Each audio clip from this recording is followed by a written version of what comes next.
No, that's my uncle. Uncle. What's up with the people? Oh, what's up with Hunter and Hayden show? It's Hello. showtime, baby. What's up? It's What's up? showtime. So we're starting the stream a little bit early to say what's up to our people, and then we're gonna officially get this show rolling as we're retweeting all of our links and stuff like that. Kevin, I know you love the jacket. I know you love it. I can't lie, bro. I would really love a Eagles vintage jacket like that.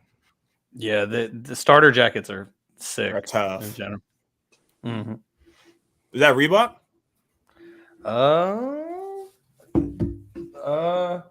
No, it's a starter. Oh yeah, starter. You said that. Yeah. For a second, I thought that starter was like a brand within Reebok. For a second. All right. Let's start the pain. All right, fellas. Let's start the pain. Yeah. What's up, Manny? I owe Manny 23 anytime push-ups now, so that's cool. That sounds like a Manny bet. That's why I don't met with Manny no more, bro. No, I was the one who actually suggested it because I asked him if he wanted to bet some money, and he was like, oh, I don't usually bet, and I was like, all right, bro, let's bet some anytime push-ups then, and now I owe him. I know. I chose. Live stream. Yeah, you know, everyone knows now. All right, guys. Well, let's get this thing started then.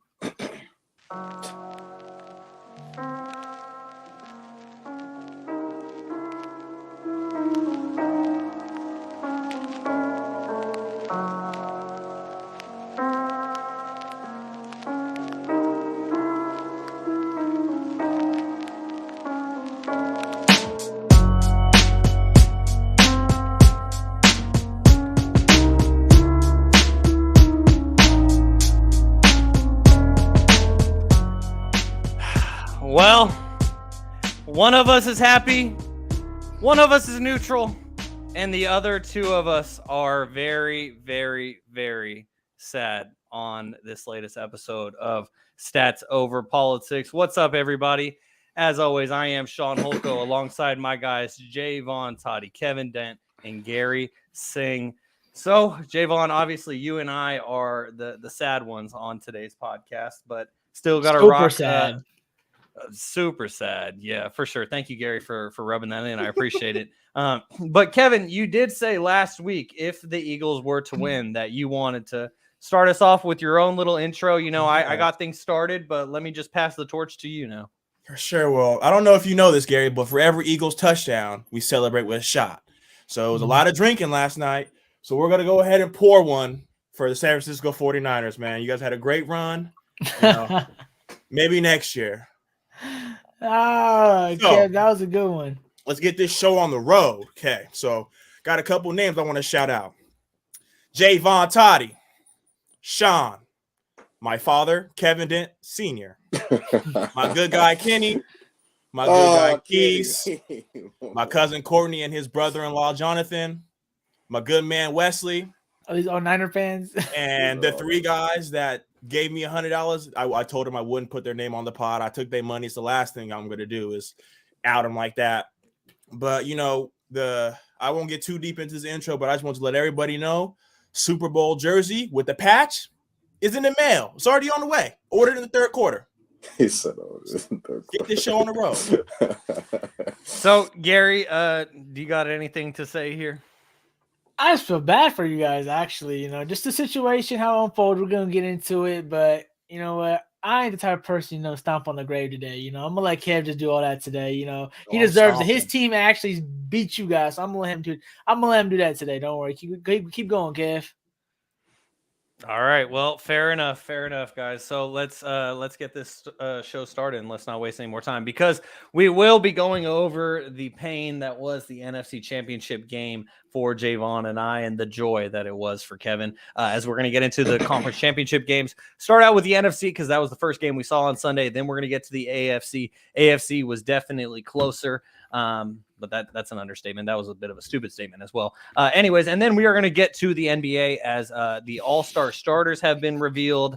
Zion Williamson made it. Another guy didn't. We're going to get into that. And then we're going to get into who we think should fill out the 7 reserves in each conference. And then we're going to get into some Sacramento Kings. Plenty of stuff to talk about today, guys. So let's just get right into it with the conference championship game on the NFC side between the Eagles and the 49ers, because it wasn't even close, as the Eagles ultimately defeat the 49ers 31-7. And coincidentally, that was the final score from the last time that the Eagles were in the NFC Championship game in 2017, right? Or 2018, technically, right, Kevin? And so that was the score from when the Eagles absolutely throttled the Vikings, and now we see that once again 5 years later. So, Kevin, I'll just show you the respect. Congratulations. I congratulated you in our group chat, but I'll do it for the people as well. Congratulations, your team won. There's still a lot to be said, but I want to give you the floor first as the victor here. Oh, man. This was a long, long time coming. All pod, Toddy and Shaun, just, you soft schedule. You didn't play the Niners, blah, blah, blah, blah, blah, blah. We all heard it, so I'm not going to have to repeat it. But, I don't know, a lot of you all might have been surprised, but I knew exactly what the outcome was going to be. It was an insuperior line to the best line in football, and it was shown. First drive of the game, touchdown, punch it down their throat, 2 third-and-long conversions. Niners had nothing for us, nothing at all for us. Lane Johnson came to play. So I'm just going to go out here and throw some stats. So we all saw the Defensive Player of the Year list. I'm going to just round it up to the top 2, which is Micah Parsons and Nick Bosa. And I'm just going to go ahead and mention some of these playoff stats. So Micah Parsons in 2 games, 7 tackles, 3 quarterback hits, 2 tackles for loss. Bosa, 4 tackles for loss, none in the Eagles game. 1 quarterback hit, none in the Eagles game. And 1 forced fumble, none in the Eagles game. The real Defensive Player of the Year, took it personal. Went out there, first drive, 2 sacks. Went out there and did his thing. Everyone heard what Toddy said. I don't got to mention his name. 3.5 sacks over the 2 games, 4 quarterback hits, 2 tackles for loss, 1 forced fumble, 1 fumble recovery. So for a lot of you guys that don't know, Garry and Shaun, or Toddy and Shaun, went back a couple years and sent me some clips, saying that Jordan might lie to this and doing that. Oh, Kevin, we beat you guys, 4 years ago. So what's going to happen now? Come out there, smack that up real quick. So another person who took this game personal, Nick Sirianni. All Garry, all Shaun and Toddy said was, oh, well, Kyle's been here 3 of the last 4 years. 3 out of the last 4 years, Kevin. Nick Sirianni's never been there. So let me go ahead and run over these Coach of the Year candidates. Shanahan wiped him off the board. Peterson wiped him off the board. Daboll, 1, 2, 3 wiped him off the board. So we're just going to go in there and say that. Everyone's going to sit here and blame the quarterback situation. This morning I wasn't going to do that, but I'm coming to fucking stomp on y'all. Kyle Shanahan is the Coach of the Year, but didn't understand that 60 of our 78 sacks of the year came on a 4-man rush. So you just going to send your backup tight end to go guard the Defensive Player of the Year, huh? Didn't work too well for Josh Jackson. Concussion protocol, and we all saw what happened to Purdy. We just went Josh Johnson, whatever his name was. We might as well call him Mr. Irrelevant. We saw CMC go out there and throw a couple passes. This offense really wasn't anything that we thought they were going to be. Purdy in, like I mentioned. But the thing I really want to stamp on is this number 1 defense from week on to week out for the past 12 episodes that Toddy's been running on. No. Top defense, you're not going to do anything. So I have some quotes, and I titled this Toddy's dumbass quotes. First one, Nick Bosa is coming for that man. 0 quarterback hits, 0 sacks. So what man is he coming for? Jalen will face a bunch of pressure. I think you were talking about the Chiefs game, right? Because he definitely wasn't yesterday. I think the Niners keep the Eagles under 100 rushing yards. We ran for $148. Kevin, I just simply think our guys are better than yours. I'm not going to respond. We can just keep on going. We got guys everywhere. And then Toddy at halftime, I'll give you guys another insider, text the group chat saying we might as well just send Joe Burrow on the red eye. We need help. We don't got nothing out there for you, Kev. We need help. And then I'm gonna just end it on this. I've been going in on Toddy a lot, but I was scrolling through Twitter, and the host of this show, Shaun, put out a quote tweet, and it said, "It's hard, born in 1990, it's tough." And Shaun, it's not getting any easier because it all runs through the league. So I'm gonna let you go ahead and get your piece. I just had to go out there and be said that the Eagles just whooped that ass. Simple as that. Thank you, Kevin. We appreciate that. Unfortunately, maybe like whoever your internet provider is might be a 49ers fan, because it broke up a little bit. The tweet did say life as a 49ers fan born in 1998 has been tough. And it has been tough. And it's because I was quote tweeting Cameron Salerno, who's one of the best sports journalists out there. And he was saying how 49ers fans have had to endure 4 NFC championship losses and 2 Super Bowl losses in the last decade. And for guys like Jaevon and myself, who were born in the late 90s, it's been tough because we've seen our team advance throughout the playoffs. We've seen our team advance throughout the playoffs, and that's more than Raiders fans have seen. And shout out to my guy, Sam Clementi, who kind of corrected me on that. He was saying, you guys have been spoiled, you guys being 49ers fans, seeing our team go on playoff runs throughout. But we just haven't been able to see them get the job done like Kevin has and like Garry has in their lifetime. So, on to next year again. But Jaevon, you did a lot of listening there. There was a lot that was said. He pulled out your greatest quotes. So what do you have to say in response to Kevin there? Let me go ahead and turn this up. Well, going into the game, the link, seeing all these guys that like you admire, you see Gilly and Wallow, Meek Mill, Uzi's walking out with the team, Jazzy Jeff is shaking hands with Jalen Hurts they're doing the Fresh Prince handshake. So it's like I can't really hate on them because like there's a lot of people from Philly that I actually like fuck with, but at the same time, going into battle, Trent Williams was kind of every 49ers fan at the end of the game. A lot of frustration that was being let out on everybody, and which led to ejections. But as far as the game goes, I mean, the first drive, the Eagles were moving the ball. The Niners were getting Jalen just rolling outside of the pocket, and I thought that they were doing pretty well. I thought they did well on Jalen Hurts. I mean, he only threw the ball for 121 yards. I have another stat, Kevin.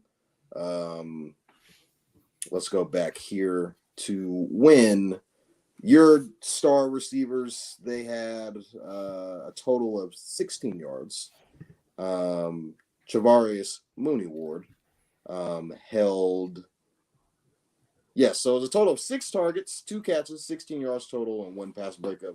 That was Devontae Adams and A.J. Brown just as a whole. I don't think that's the correct stat, Toddy. We had that huge catch. I was talking about 16 yards. I was talking about Travarius Ward and Diamador Lenoir. Oh, got you. A.J. Brown, Devontae Adams, or not Devontae Adams, Devontae Smith as a whole. The big catch, as everybody says, which hit the ground, Devontae Smith. He got up just, in a frenzy, kind of just trying to hurry up and snap the ball. I thought the play was going to be called dead. Just to, usually catches like that, especially it being on 4th down, you would like for it to be reviewed and looked at, but the nature of the game, it's going so fast, blah, blah, blah. I thought it should have been at least looked at. All plays were reviewed, but for some reason that play didn't get reviewed. We didn't throw a challenge flag. They end up running in for a touchdown. Next drive happens. We try to clip Hassan Reddick with a backup tight end, and Brock Purdy tears his UCL, which we later found out today that he's out for 6 months. So try to come back into the game. It was, when we saw Purdy kind of go out, previously before that, we were kind of moving the ball a little bit, getting the ball to Deebo Samuel, Brandon Ayuk, and then all of a sudden and on that exact same play, they called it a fumble, and Eagles end up getting the ball back. And then we kind of figure out, hey, Purdy's kind of just on the side, heating bad on his arm. When you just see a guy in just a big jacket, not really trying to warm up, do anything, And they're like, oh, he's questionable. I'm like, yeah, he's not coming back in the He game. didn't want to go back out there. It's not that he didn't want to go back out there. It's because he physically was unable to do anything. Yeah, Josh Johnson goes into the game, and I'm like, oh my God. The NFC Championship game, we're in the link, millions of people watching, and Josh Johnson. It's all at the hands of Josh Johnson. And mind you, the 49ers were playing great football up until that point. After that turnover, we got the Eagles to a 3-and-out. Kind of just got the ball back. Weren't really able to do it. Christian McCaffrey has an outstanding run. That gets everybody excited, pumped up like, yeah, here we go. We got a game. And then, Eagles come back and they score. Right before halftime was kind of where everything kind of just went loose when Josh Johnson muffed the snap. And, the Eagles get the ball on their side of the field and end up scoring before half. And that's kind of just when everything just went downhill. Josh Johnson ultimately ends up having a concussion. And we have to have Christian McCaffrey as quarterback. So Kevin, he already quoted me when he said, can we get Joe Burrow on a red eye? I'm like, can anybody go out there and play quarterback? Because this send Tom Brady your way. Somebody. Man, it was all bad. Hats off to the Eagles, man. I guess they were the better team because, we didn't have anybody to play quarterback. So, Christian McCaffrey's out there playing. But, I mean, hey, it's whatever. I'm not tripping about it. We'll be back next year. We do play the Eagles next year. I think it's in Philadelphia. In the link. Uh-oh. So Pretty going to see dead people at the line. When we have a healthy, competent quarterback back there being able to make stuff happen. So we'll be okay. But, Kevin, I don't know, man. There's that kid named Mahomes that you guys got to go up against who is on the path to becoming one of the greatest ever. So I wish you the best of luck. And Jalen Hurts can't throw for 121 yards against Patrick Mahomes and expect to win. So we'll see about that. We'll see. But congratulations to the Philadelphia Eagles. Yeah, you got your win. Yay. Woo. Team that didn't have a quarterback. All right. Great. Look at the pettiness. You guys did it. So petty. So. That D line is. I was wrong about the D. I know. Oh, we know. Trust me. Playing the best defense. That was probably the best defense that we played because not probably. Hassan Reddick was in the backfield almost every chance that he could. So, back there camping. Yeah. So I'll give him his respect for sure. And I didn't even know it. I forgot him. Dominic Sue was on your guys' team too because I saw him out there when Trent Williams was slamming everybody to the ground. So I was like, everybody ground. All right, man. All right, but yeah, whatever. Congrats to the Birds. So Garry, you were the only unbiased person watching this game, the only person who could truly enjoy this game for what it was. I don't know if there was much to enjoy, like as a neutral observer, because this game wasn't great in general, to be honest, if you're looking for a competitive game. So, Garry, for you as a neutral observer, what were your takeaways from this one? To be honest with you guys, this game, I'm kind of sad because it wasn't living up to expectation like you just mentioned right there. Obviously, I wanted to see the Niners and Brock Purdy. The pressure was getting built already, them, starting with the, already being down 7-0 and things of that nature. So I wanted to see, if the Niners can come out and come hold and, improve that, they're the next level and they're really one win away. But to be honest with you got to give the Eagles credit.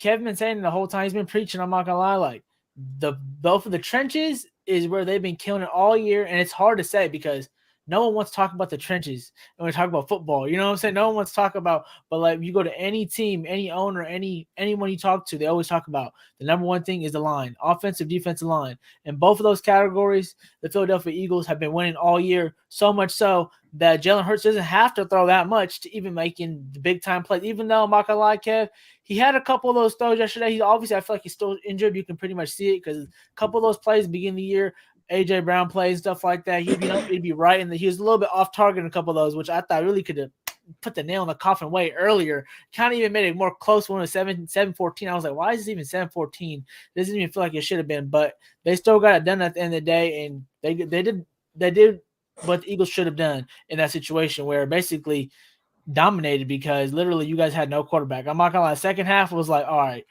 It was like what are we doing here? Like, I thought they were gonna throw some coach in the game or something like that. Someone throw the ball. Like, they really ran it the whole time. And Kittle was talking about it after. Like, everyone knows running. Everyone their mamas knows they're running the ball. So it's like, what can you do at this point? Trickery plays? No, to stuff the box and wait till the clock goes all the way down, which is just kind of sad to see. I know I felt Shaun last night was in some pain and sorrow. Didn't want to hear none of it. But at the end of the day, it is what it is. You can go to any sport, any game. There's going to be referees involved, which everyone's going to be mad at. Any team that loses, everyone's going to be mad at the refs. Second thing everyone's getting mad at that you got to deal with, that everyone's dealt with, you can go back to any team. So you can go back to the Warriors a couple of years ago with Durant and all of them getting injured. Injuries are part of the game. It's always, most of the time, whoever's the healthiest at the end of the year.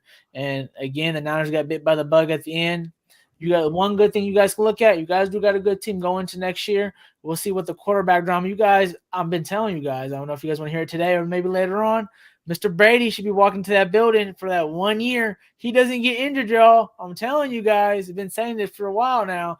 But other than that, you got to give it to the Eagles, man. You know they hate about the Eagles because they just been putting their head down and putting in the work. And then even when it got a little treacherous at the end of the year, because I didn't really know which team to pick right here in the NFC, really. You guys were only 2 teams to pick, and I wasn't really feeling too comfortable picking the Eagles, which I was going into the season, like going towards when they were booming just because of the injuries of Jalen Hurts and things of that nature and then falling apart. But they were able to get it done and out-bully the bully, to be honest. And that's hard to say right there because you guys been bullying. Everyone knows the stat. Everyone plays the Niners after loses, and everyone knows they're the big boys, and they just been getting yak yards and really making you feel them.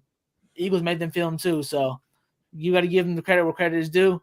Too bad to say, Kev, my Chiefs right here. I'm going for it. They're going. My pick is still going. Oh, we're gonna get there. Just go ahead. Go ahead, Shaun. Go ahead.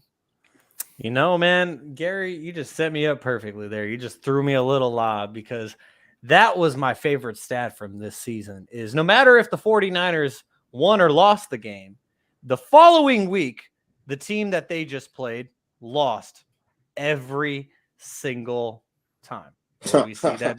Will we see that streak continue in the Super Bowl? We shall see. Gary, you have the Chiefs as your pick. And I want to give props real quick to Gary and Kevin. So going into the Super Bowl now, for our picks that we made going into the playoffs, Gary and Kevin are the only ones who currently have their champion still alive. I picked the Bills to be my champion. Jaevon obviously had the 49ers. Kevin has the Eagles. He did have the Eagles over the Bengals. Bengals didn't get the job done. Gary, you and I, we were the only ones to pick the Chiefs last week. Let's get it. Even shout out to Manny. Manny told me, I told him that the reason why I was picking the Chiefs is because I had a gut feeling that they weren't going to lose 4 in a row to one team. And he told me that I had to probably go to the bathroom to get rid of that gut feeling because it was probably just such a bad take, apparently. I seen it. Hey, look, there's Manny. We appreciate you. But anyways, and so just props to you guys as well. But the one thing I will say about the 49ers season is just that, like, when Trey Lance broke his ankle in week 2, he officially fractured his fibula and had ligament damage that required 2 surgeries on his ankle. He did that in week 2. I thought the season was done in week 2. At that point, like, it was supposed to be the first year of Lance, whole new era. Finally move on from Jimmy, and then week 2, and like not hardly even like into the game. It was like 5 minutes into the game, right, Jaevon? And we was driving too. Yeah, and so that happens in week 2. Then Jimmy Garoppolo gets hurt against the Dolphins. That was like what, week 8, week 9.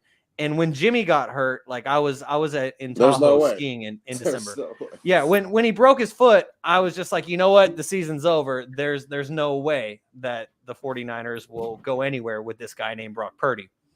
For them to make it to the NFC Championship game, man, like it's disappointing to see the season come to an end, obviously. But I would take this ride than see them miss the playoffs or get eliminated in the wild card round. So it's tough. I got a question real quick before we move on. Is it a failed season or successful season for the 49ers?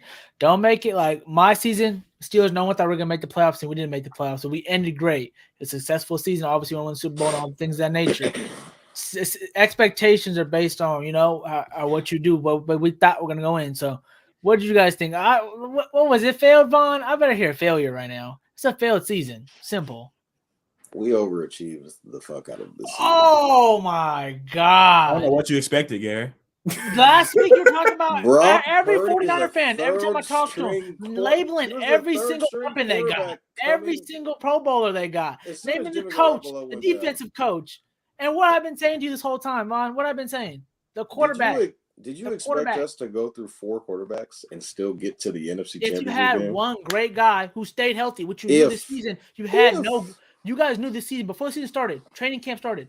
You guys knew Jimmy G had injuries problems. We know Trey Lance has injury problems. All you guys have injury problems. You guys knew that. Yeah, no. You knew Trey Lance had injury problems. You guys drafted him with barely any experience. Come on now. Okay, but what was Trey Lance? Well, hold on, Jaevon. Garry, what was Trey Lance's documented injury history that you say Trey Lance had injury problems? What was it? I don't know his injury history off the top of my head. We can go search it up. But he wasn't a proven player, and we haven't seen no spark from him. He had a minor when he was at North Dakota State. He played. You guys have the guy in the building, and then he had a minor. You guys have the guy in the injury. building. Tell me. Yes, his name is Trey Lance, and I've been telling you guys that for weeks. When I just heard Brock Purdy last week. I was tuning in at work, man. I heard Brock Purdy was the guy from Vaughn and you guys. I never said he was the guy going to next year. He was the guy for this. Run season. it. Play the tape. Play the tape. Undefeated. He can't be undefeated all the time. When he's undefeated, he ain't lose yet. What's that record look like now? Don't forget Shaun's Tom Brady take. He might be Brady's on the Brady trajectory. You remember that, Shaun? I should start writing Shaun's quotes down. You should. Brock Purdy had finished with. Okay, I had to spice things up. I had to wake us up now. Bring the move back. But I mean, to answer the question, I mean, obviously nobody thought that we would be able to go to the NFC Championship. Neither did I. I thought even when Jimmy Garoppolo went down, y'all been favored all year. I thought the season. Jaevon did say at the beginning of the season, in episode 0, Jaevon did predict the 49ers to go to the NFC Championship game, all before the injuries. So just credit to you there, Jaevon, on that. But what you're saying is since the injuries, there's no way. Since the injuries, I was, even when Trey went down and Jimmy came in, I was like, oh my God, here we go again. But then I was like, in Jimmy we trust, right? And then we got all the way to the Dolphins game. Jimmy goes down, and I initially thought you could even play the tape back from whatever episode that was. Even when Jimmy Garoppolo down, I was like, okay, now it's over. Brock Purdy's going to come in. He's a third-string guy. There's no way we're going to be able to do anything with them. And we don't have any picks. So I'm just like, we get all y'all got to get the guy now. You got to get him right now. Then, y'all waste this good team. And then Brock Purdy takes us all the way to the NFC Championship game where he gets hurt and we get blown out because Josh Johnson gets hurt and ultimately he wasn't going to be able to do anything. So I mean, we didn't really have a chance once he went down. So I mean, with this UCL injury, it's going to get real interesting. I don't even think the Niners even Garry thinks for some weird reason we're going to get Tom Brady. Tom Brady's not coming to the Niners. So what's the fix? What's the fix? What's the get you guys over health now? Health. You guys can keep praying on that one. Health. Go ahead. Keep going. Good luck. Well, I mean, we'll be back. I mean, it's not like Garry Steelers anywhere in relevance. No, I'm saying what do y'all need to get over the hump? Y'all need health. A quarterback to be healthy. We could have beat the Eagles with a healthy quarterback. Garry, did you see what the Mr. Irrelevant yesterday? did? No, I don't think you guys would. We just need health. I think Brock Purdy played. I don't think y'all would have won still. The game was 7-7 in the middle of and it was not feeling like with a fourth-string quarterback. And they were running it down their throat. Garry, hold this, Garry. Running down their throat. Running down your throat. Oh, hold on, Kevin. Garry, Kevin's coming back. Kevin wants to speak. Go ahead, Kevin. Y'all could have had Peyton Manning. Joe Burrow. We could not have had. Even Young was tweeting he warming up in the driveway. The result was gonna be the same. It was just there's just levels to this shit, and we're up here, and you guys are down here. There was just an obvious talent disparity. Yes, 100%. All I heard was, Kevin Brandayuk 1,000 yards. Did he even have a catch Sunday? Did he even show up? Yeah, he did have a catch. Okay. He had one of the 4 catches. I mean, bro, let's keep it up. He threw 4 passes. I know you guys are used to going on away games and seeing a little bit of red here and a little bit of red there. There was nothing but green in the link. Nothing but green. That boy Brock Purdy was walking in, chewing gum, and almost tripping over his feet. That boy knew what was happening. He knew what was coming. So it didn't matter who was at your quarterback. It was going to be a wrap because your offensive line isn't all that. And I didn't want to mention this, but since y'all want to keep going at me, We can talk about Bosa switching to the opposite side at halftime. He was tired of Lane. He didn't want no more of that smoke. Oh, okay. Only time we saw Our Bosa on the defense big was on screen the was when he field got the entire cleated. time. Only time we saw So him on the big 3 screen and when he got out, but we cleated. can't do anything. Hey, bro, that ain't got nothing to do with your number one defense, right? Man. What happened to your number one defense? All I The say, defense y'all on should the go field play the Your Aaron number Rodgers, one offense Tom and got Brady. stomped out. Penalties Simple were as 11 that. to 4, by the way, too. So he had some help with the refs, too. So. Oh, so it's not like you guys hit Jalen out of bounds and Greenlaw, this amazing linebacker, just taking 800 punches at the ball. It's not coming out, brother. Give it up. That was The play dumb. wasn't blown Hey, that was dead. dumb, Shaun. That was dumb. I don't know why you did that. I don't want people to call. That was just like I People don't know what punch you're the ball thinking. all the time. Yeah, but not multiple times, The bro. play I was never dumb see no one wrong. out They watching the didn't blow NFL. the play dead. The play was not blown dead. Then And why you get a then penalty? No, they did call him dead. It That's was what dead, he got Toddy. We're in the That's why link. I got It the was penalty dead. because he's still swinging at the Yeah. ball. We're in the link. Hey, man. That's why. It's Hey, just it's hey, hard to play Kevin. the link. Kevin, It's hard to genuine. play genuine in the league. All right, 30 minutes on So- this. Come on, y'all, let's go. Yes, This is Shaun. why- The answer is yes to your question. What's my question? Do you think if we had Purdy, the result would be different? No, it wouldn't No. have. Maybe- Shout out to my guy James for saying that in the comments, but that's not what my question was going to be. This is a genuine question because I was at my apartment watching the game with my friend Keith, and Keith started freaking out during the game. He did not have a rooting interest on the game, but he was freaking out because Lane Johnson was going early Dropping on the fuck every offsides single time. play. Jesus Every single play. Christ. He was that's early not every deep, game. Leslie. It ain't So not. you're shaking your head. Yes, you I actually agree. you can confirm. No, I confirm. Especially when we were about to get the safety. Every third one he jumped off, and I was Oh my like, God, if we bro, would've got because that I was like, if safety, they call it I offside, would've it's an through automatic penalty because we're on the 1 yard line. Exactly. It's What was automatic the score? safety. What was the Yeah. score of the game when that safety was going to happen? 14-7. That was 14-7. Yeah, we couldn't score. Yeah. So I was like, fuck, we got to get defense has to score. Yeah. But I'm not gonna lie to you guys. When CMC threw that ball, I was like, it's a touchdown. I was like, it's a touchdown. No one thought he was gonna throw it, and he slung it. And there was no grounding call. There was nobody nobody around the football. Nobody. Okay, Kevin, I just want to say thank you, and I appreciate that you do acknowledge that yeah, he Lane was Lane jumping. Johnson was jumping early basically the whole entire game because Keith got to a point where like he was taking his phone and going all the way up to my TV just to like because I was like, are you sure that he's not moving the second the ball moves? Because if people see one lineman move first, they're like, oh, he's jumping early, but he could just be moving at the exact time as the ball. But then I just watched it like numerous times. Once the game was out of reach, I was just watching Lane Johnson, and I was like, okay, this is pretty bad. So, I mean, you said Bosa switched sides. Maybe he just wanted to go against someone who was playing fairly. I mean, I just wanted to get a chance at the quarterback. We'll see him next year. We'll see him next year. I'm We'll telling see him you, next Purdy gonna have demons in Philly. Demons. That boy might not want to show up. You saw him go to Kyle like, hey, They did whack both of them. I can't go. Whack them, just like not no freaking. Purdy's he's warming up, and he saw Josh go like that. He said, "Yeah, coach, you better throw CMC the wristband. I'm not going back out there." He tore his UCL. He can't throw.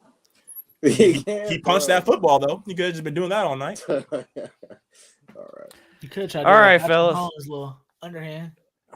Yep. Well, Brock Purdy tore his UCL on his right elbow. Could be out up to 6 months. Josh Johnson Wish him a suffered a great concussion. recovery, Mr. Brown. And we shall see. I mean, you never want to wish an injury on someone, but it's like now it seems like we're going to probably have a even playing field going into the next season with training camp. Brock Purdy versus Trey Lance in the QB competition. I always say when you have a QB competition, when you have two QBs, you got none. You ain't got none. I always say that, bro. I'm not gonna lie. Since I was a kid, I always heard that one, Shaun.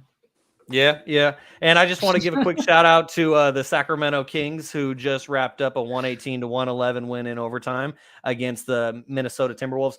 Also, quick programming note, something I didn't mention at all because I got distracted because Jaevon and I are so sad, is that so as you may have noticed, here we are on a Monday night at 7 p.m. Pacific time. I'm ultimately the reason why we had to make that change. My work schedule, it just wasn't working out anymore on Tuesdays. And so I appreciate the guys for being flexible and moving to Mondays with me. And so now going forward, expect us every single Monday night on the streams, whether if it's on Twitter or YouTube. Mondays at 7 p.m. Pacific time. And with that, our podcast will be coming out on all the various podcast feeds. If you're an audio-only listener on Spotify, Apple, we appreciate you. And you can now expect to see episodes drop every Tuesday. So make sure to keep tuned on that.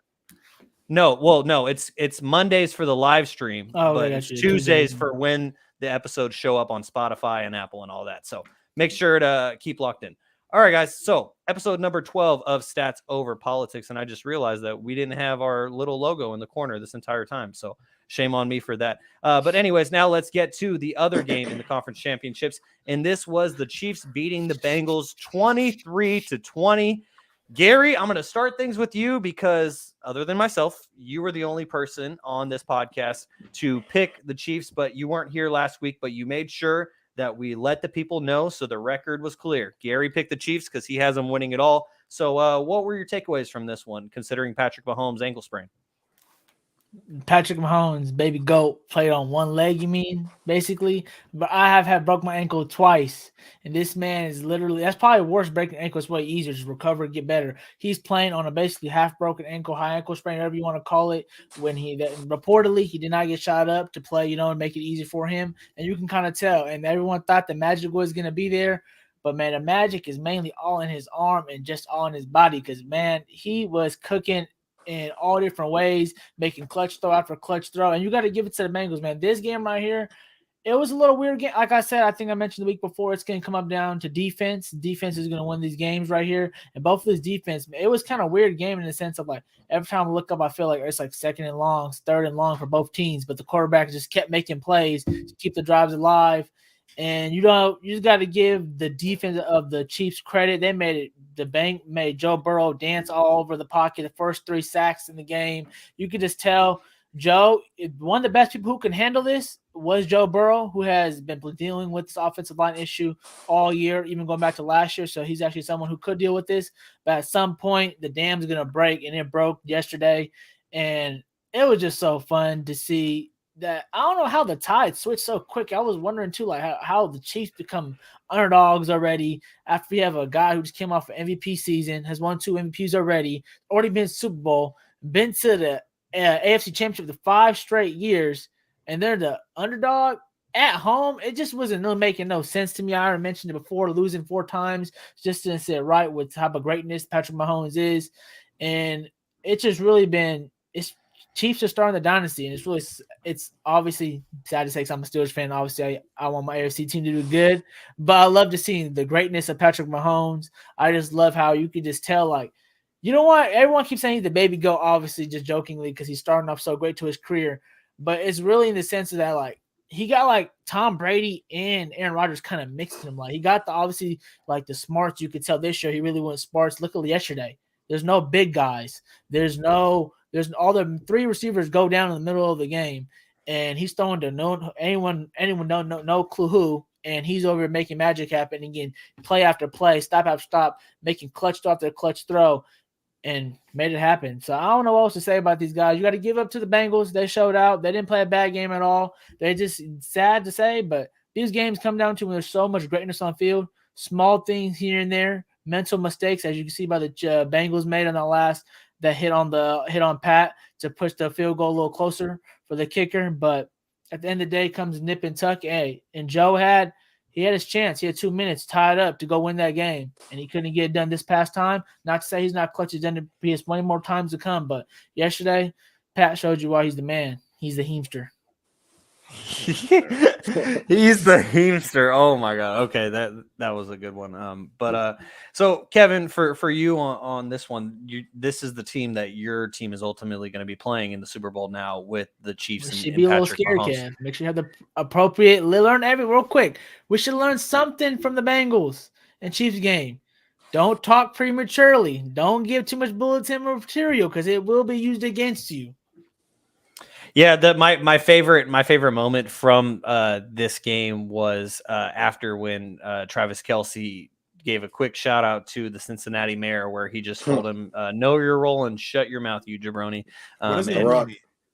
A jabroni. That's from the Rock. That's what The Rock It was used to it was say. it was it was one of the Oh. Rocks. It was one of the Rocks That's- like catchphrases Yeah. calling Yeah. like basically a jabroni is A basically goofball. like goofball Yeah. clown like I'm things so like that. confused. Yeah. So and that Travis Kelce basically just took that entire quote out of the Book of Rock. Know your role, shut your mouth, you jabroni. It was great. But anyways, Kevin, back to my original question for you was, what were some things that you picked up on in this game that you think the Eagles should look out for? Like things that the Chiefs did well against this Bengals team that the Bengals, like the week prior, the reason why, like you, Kevin, or excuse me, you, Jaevon, and Emmanuel, you guys all picked the Chiefs or against the Chiefs. I'm sorry. I'm just totally butchering that part. But the reason why you guys all picked against them is because just it was Patrick Mahomes' ankle injury and everything. So what were some things that you picked up on in this one? That, like Garry said, baby goat. Patrick Mahomes did Patrick Mahomes things. He had literally everything against them. Going down to the ankle from losing their best linebacker. They lost their best corner. They were down at 3 rookie corners in a AFC divisional game. You lose all 3 of your top receivers. It came up before the game that Travis was having back spasms. So he went out there and had everything against him, and he went out there and proved it wrong.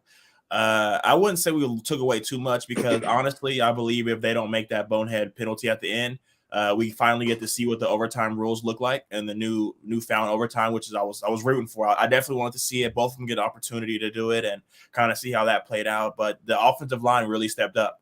The Bengals defense has been booming as of lately, and they really couldn't get back there. And I don't know if that was because they knew that Patty was down, so they had to step it up. But Orlando Brown came in there and Sam Hubbard, and they had a really rough day on the defensive end. And for Patrick Mahomes to go out there and throw it to 11 different receivers just shows that, if you're a receiver or a running back, you're going to get the ball thrown to him. The biggest thing that I might have taken away from it was the rebirth of Isaiah Pacheco, all playoffs, all season long, really.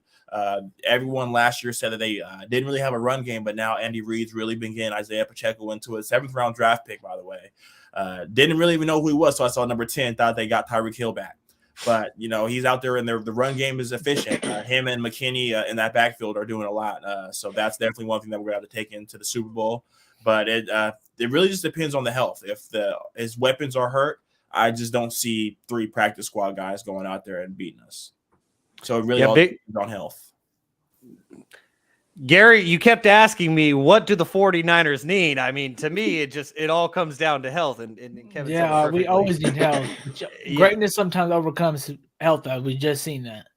And so I picked the Chiefs because it was a gut feeling. But the one thing that I saw right after we did our podcast last week is I saw the stat on SportsCenter the next morning, and it was like Patrick Mahomes is number 1 in every main category when it comes to passing in the pocket. Like he's the top pocket passer in the league. So yes, you love his mobility, but he can still sit in there and sling it. And so Jaevon, for you, anywhere possible. And so Jaevon, for you in this one, was this just the greatness of Patrick Mahomes taking over and kind of teaching Joe Burrow and the Bengals a little bit of a lesson in humbleness? Well, I thought Joe Burrow and the Chiefs and Joe Burrow against last year in the AFC Championship game, we kind of saw them rally back late. And that's kind of was the same deal here when they ended up tying the ball game up. That beautiful throw down the sideline to T. Higgins was crazy. He made some big throws, too, again in the fourth to Jamar Chase on 4th and 6, which was an insane jump ball. I think only like 3 receivers could probably make that catch. Split them. I kind of thought, he did make some bad throws as well. He did have 2 interceptions. One of them was in double coverage to T. Higgins, and that kind of gave Patrick Mahomes an extra possession, albeit it didn't hurt them. I thought he made some timely turnovers that I wasn't a fan of. Obviously, giving Mahomes back the ball with 40 seconds and 3 timeouts. I mean, we've seen this movie before last year in the divisional round. We saw him take the team down the field with 13 seconds. So that's what I was about to say to Kevin. I would imagine you would be a little bit nervous when he had the ball with, I think he had 2 timeouts and it was like 40 seconds. But no one's really talking about the punt return. Sky Moore, he returned the ball. It was like a 30-yard punt return. And that gave them – they were at midfield with 40 seconds left. So I was like, wow, they only need to get I think I heard Jay Feely say they needed like 6 yards or something crazy to get like to a comfortable spot. But the Bengals were playing solid defense. You know, they held them to about, I think it was like third. They got them all the way to third down. And then on that third down, Patrick Mahomes is scrambling and the guy kind of like pushes him out of bounds. Hurts them tremendously. Can't say it did not play a role in it because obviously they get into field goal range, 8 seconds left, they kick the field goal. They ultimately end up winning the game. So I wouldn't put it all on the guy who pushed him out of bounds. But, you know, there were some key turnovers I thought that Joe Burrow that probably wanted to have back. We saw a late hit that happened on that same drive before that was not called on Frank Clark. So you would like to see better officiating, just period, throughout championship weekend. But I kind of thought that I would love to see this game go into overtime and kind of see the new rules be in place and see Burrow and Mahomes kind of be able to go at it. But we did not get to see that. Mahomes on one leg threw for 324 and was it 3 touchdowns, 2 touchdowns? So it's kind of hard to pick against this guy again. You know, albeit everybody was calling it Burrowhead, this, that, and the third, but we disrespectful, man. Yeah, everyone was very, you know, hesitant based off of his performance last week and his ankle and this, that, and everything. So people didn't really know, but when he came out and he showed, and now he gets 2 weeks rest, I think man. I think we'll Excuse me. I think we'll see, you know, the same type of play from him that we saw this past week. Who is the best quarterback in the league right now, guys? It's Michael Jordan. I'm making sure we're on the same page here. And that's not just recency bias. That's not just recency bias at all. And the guy that you guys alluded to, the Bengals linebacker, was Joseph Asai, who made that play at the end of the game. And I want to say, amid all everything that he had to deal with, Joseph, after the game, with the media and everything that comes with it of making a play like that, I just also want to commend like Bengals defensive lineman BJ Hill, because I don't know if you guys saw the clip that went around. But BJ was standing right by his side with the media all surrounding Joseph. BJ was standing there right by his side and making sure that like none of the media like started acting a fool or like really like going after him in a foul way. Like he was just there to comfort his teammate and to make sure that like it's a tough one, bro. Yeah, he fulfilled his media obligation. You got to give him props for that, because some players in moments like that, they just want to get out of there and not speak to anyone or talk to anyone. And credit to Joseph for standing up in front of the bright lights and answering all the questions, but also shout out to BJ as well for just being a really good teammate for him in that moment, because, you know, like everyone was like roasting Brett Maher. Like at the end of the day, like people need a support system. And so it was good to see BJ be. Except CD. I don't know if y'all seen that clip of CD. He said, even Dak was like, "Why don't we fucking go for 2? Like, what's the problem?" Like, no, CD actually went. helped. He gave Maher in one video. In support, yeah. So you need if you're a teammate. I think I heard Manning talk about this last week. He's like, obviously when you're on the inside, you know, you got to give your guys. You got to give your guys some pump, obviously, but you don't want to take your team down. That never helps out. I don't know. Kevin probably been on some basketball teams where, like, you know, those guys on the court, like, they're yelling at you for every single bad thing you're doing. Like, bro, this is not helping you yelling at everything you're doing here, buddy. We're supposed to be a team. You know what I'm saying? You're supposed to do it together. You know, there's different teaching and just trying to blame other people. So it sucks, man, for the Bengals. But, hey, that football, it always feels like it comes down to the last play. You can go back to Lakers the other day, the Celtics foul LeBron. It's like it comes down to the last play, but there's so many other things that you could have done before that. But, you don't blame the athletes for feeling that way. Yeah, without a doubt. And so now, guys, let's stick with the NFL, but let's get to some of the offseason coaching news that has gone on. And I believe that this was the first official hiring of this offseason cycle, and that was the news that the Panthers have hired Frank Reich as their new head coach. And so, obviously, Frank Reich used to be in Philadelphia as the offensive coordinator, Kevin, and he was the number one the first overall franchise QB for the Panthers when they first got started as a franchise. So it's pretty cool that he's coming back to Carolina. So Kevin, as a former Eagle, I'm going to throw this one to you first on Frank Reich. What do you think of the move? Because Steve Wilkes, like, he did a great job in an interim role, and like he almost got the Panthers to the playoffs even after trading their best player and even Robbie Anderson too. I just want to start off by saying I saw the tweets from all the Panthers players talking about how much they wanted the I forgot his name, but Steve Wilkes. Steve Wilkes. They were all in Steve Wilkes' corner, all promoting him, and to see the head office kind of go a different way, kind of just shows that they don't really care about the players, the relationships. They just want the right guy. I think Frank Reich has kind of been on a downward spiral. He brought in Carson Wentz. That didn't go well. He brought in Matt Ryan. Didn't go well. I mean, hey, man, it's kind of what happens. But, yeah, like Matt Ryan kind of went downhill. They had the Sam Ehlinger thing. And you see that team had a spark once he left and Jeff Saturday came in to coach. So I definitely think overall that it was the wrong decision. Yeah, he was your QB1 way back when. But you kind of, at this point, it kind of relate this to the Raiders last year, where they had the coach that came in and really they all rode behind him and rallied behind him, and they got rid of him. And look at the Raiders now. Hold on. You need to show your old offensive coordinator some damn respect. Wasn't he the guy that got you? He did make Carson Philly. He made Carson Wentz look like a freaking MVP. What are you talking about? And I understand that, but this is a players' league. Takes him all the way. What Kev said, update your resume. What are we talking about now? It's not his fault. He didn't have a freaking quarterback. Matt Ryan, okay, he whiffed on Matt Ryan. But the year before that, they had Phillip Rivers. They went to the playoffs. I mean, what are we talking about here? And then he wanted Carson. And then Phillip Rivers retires. Okay, Carson Wentz goes there, and yes, they screw up and lose to the Jags. Okay. Now I thought it wasn't a lost season. I mean, they didn't have a great season. Then all of a sudden, they get rid of Carson Wentz because I think their owner is just really impulsive and just kind of just does whatever. He doesn't really give a fuck. After Andrew Luck, they really haven't found the guy. I just think it's hard to win in this league when you don't have a quarterback. I think Kevin can attest to that. Me and Shaun can definitely attest to that.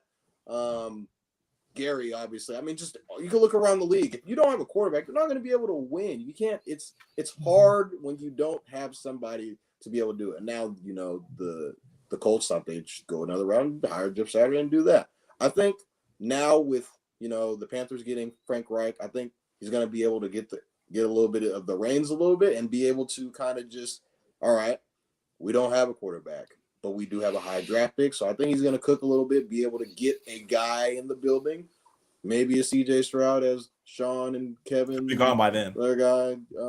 Where are the Panthers picking at? They're it don't matter. Texans got 2. That's where CJ going. He says CJ. It don't matter. He like Dion. I won't even be there in the green room after that. Well, what I've been looking at, Will Levis might go 1 or 2. So anyway, but I think according to Mel Kiper. Yeah, I think.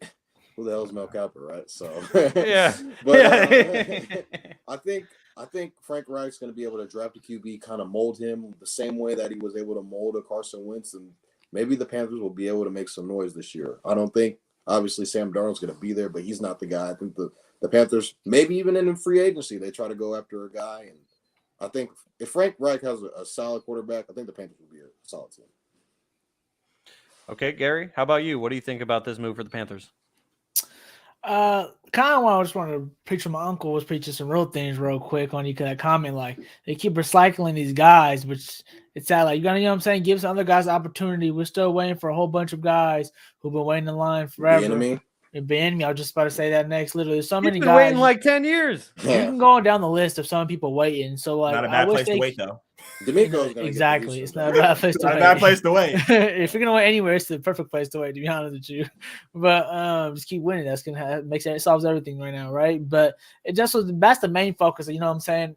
Frank Reich, he's an offensive coach, and everyone's leaning towards offense, so I guess it's a good thing for the Panthers. I think I got a lot of their draft picks still and things of that nature. So it's a good rebuilding situation for him to try to show his real chops. You get to really do his hands-on in this Panthers team. They still obviously need a quarterback, like Vaughn says. So a lot of things they need to fix for this Panthers team. It's really I can't believe we got this on the show, guys. It's whatever. I'm messing with you. All right, so now in other NFL head coaching news, well, this isn't a head coaching move, but it is in the NFL coaching circle, and that is the news that Kellen Moore was let go by the Cowboys. I mutually parted ways, however they want to phrase it. Kellen Moore will no longer be the offensive coordinator of the Cowboys, but now he has been hired as the new Chargers offensive coordinator to replace Joe Lombardi. And now he will get to go from Dak to Justin Herbert. I think we can all agree that's probably an upgrade. So He was dancing when he did that. oh yeah. He Without said, a doubt. he said, y'all can say Parton fired. You can say Whatever, pack I'm my out. bags. Yeah, you can say whatever. Sending me to LA with this guy? Man. So Garry, let's flip the order then and go back to you on this one then. What are your thoughts on this move? Not only, first of all, for the Cowboys to move on from Kellen Moore, because now I saw the news, correct me if I'm wrong, guys, but Mike McCarthy is going to be calling the plays now offensively for the Cowboys. So not only Kellen Moore leaving, but now basically being replaced by Mike McCarthy, and now the addition of Kellen Moore to the Chargers staff. Lots of layers to this. I wish I had time to ask, my Cowboyans what they think about this move, how they're feeling. Hey, Julian, where you at? Let us know in the comments. Maybe my uncle might say something, but it's funny. It's like, oh, your uncle already did say something. Look, he said yes in all caps. I knew he was going to say that because that's what I'm saying. Like, okay, I was about to say that right now. So I know it's funny because they hate the offensive coordinator. It's Kellen Moore's fault all of a sudden. But he's been the top offense, like in all the statistics, they've been like top with tie with KC. I've been saying like last 5-6 years in all offensive categories. So it's kind of obviously weird to say that, but to be honest with you, me just watching them all year long, he's a good coach, so I think it's good for the Chargers. He's kind of a little bit vanilla. I feel like you kind of can predict what the Cowboys are doing.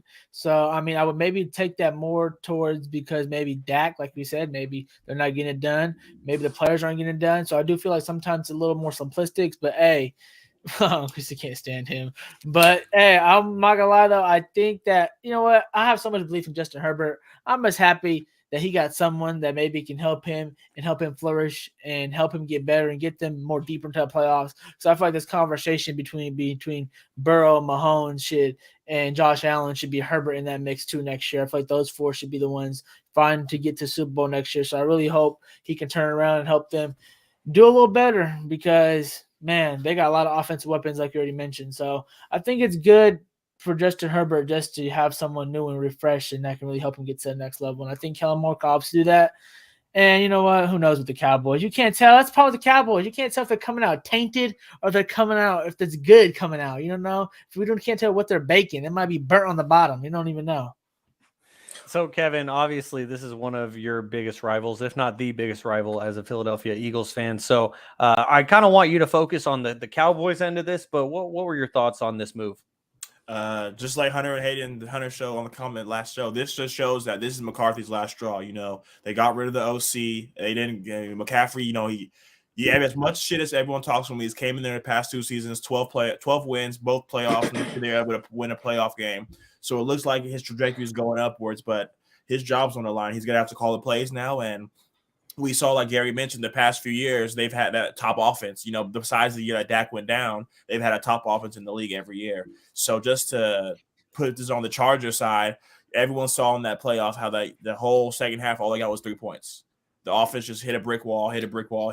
So now they get a young coach who gets coming there, gets a whole new set of toys. Like everyone's been mentioning, you go from Dak to Justin Herbert, it's a completely different ball game. Like Garry mentioned, this could potentially throw Justin Herbert in the mix of all the other AFC quarterbacks. So I think this is going to be a great hire for the Chargers.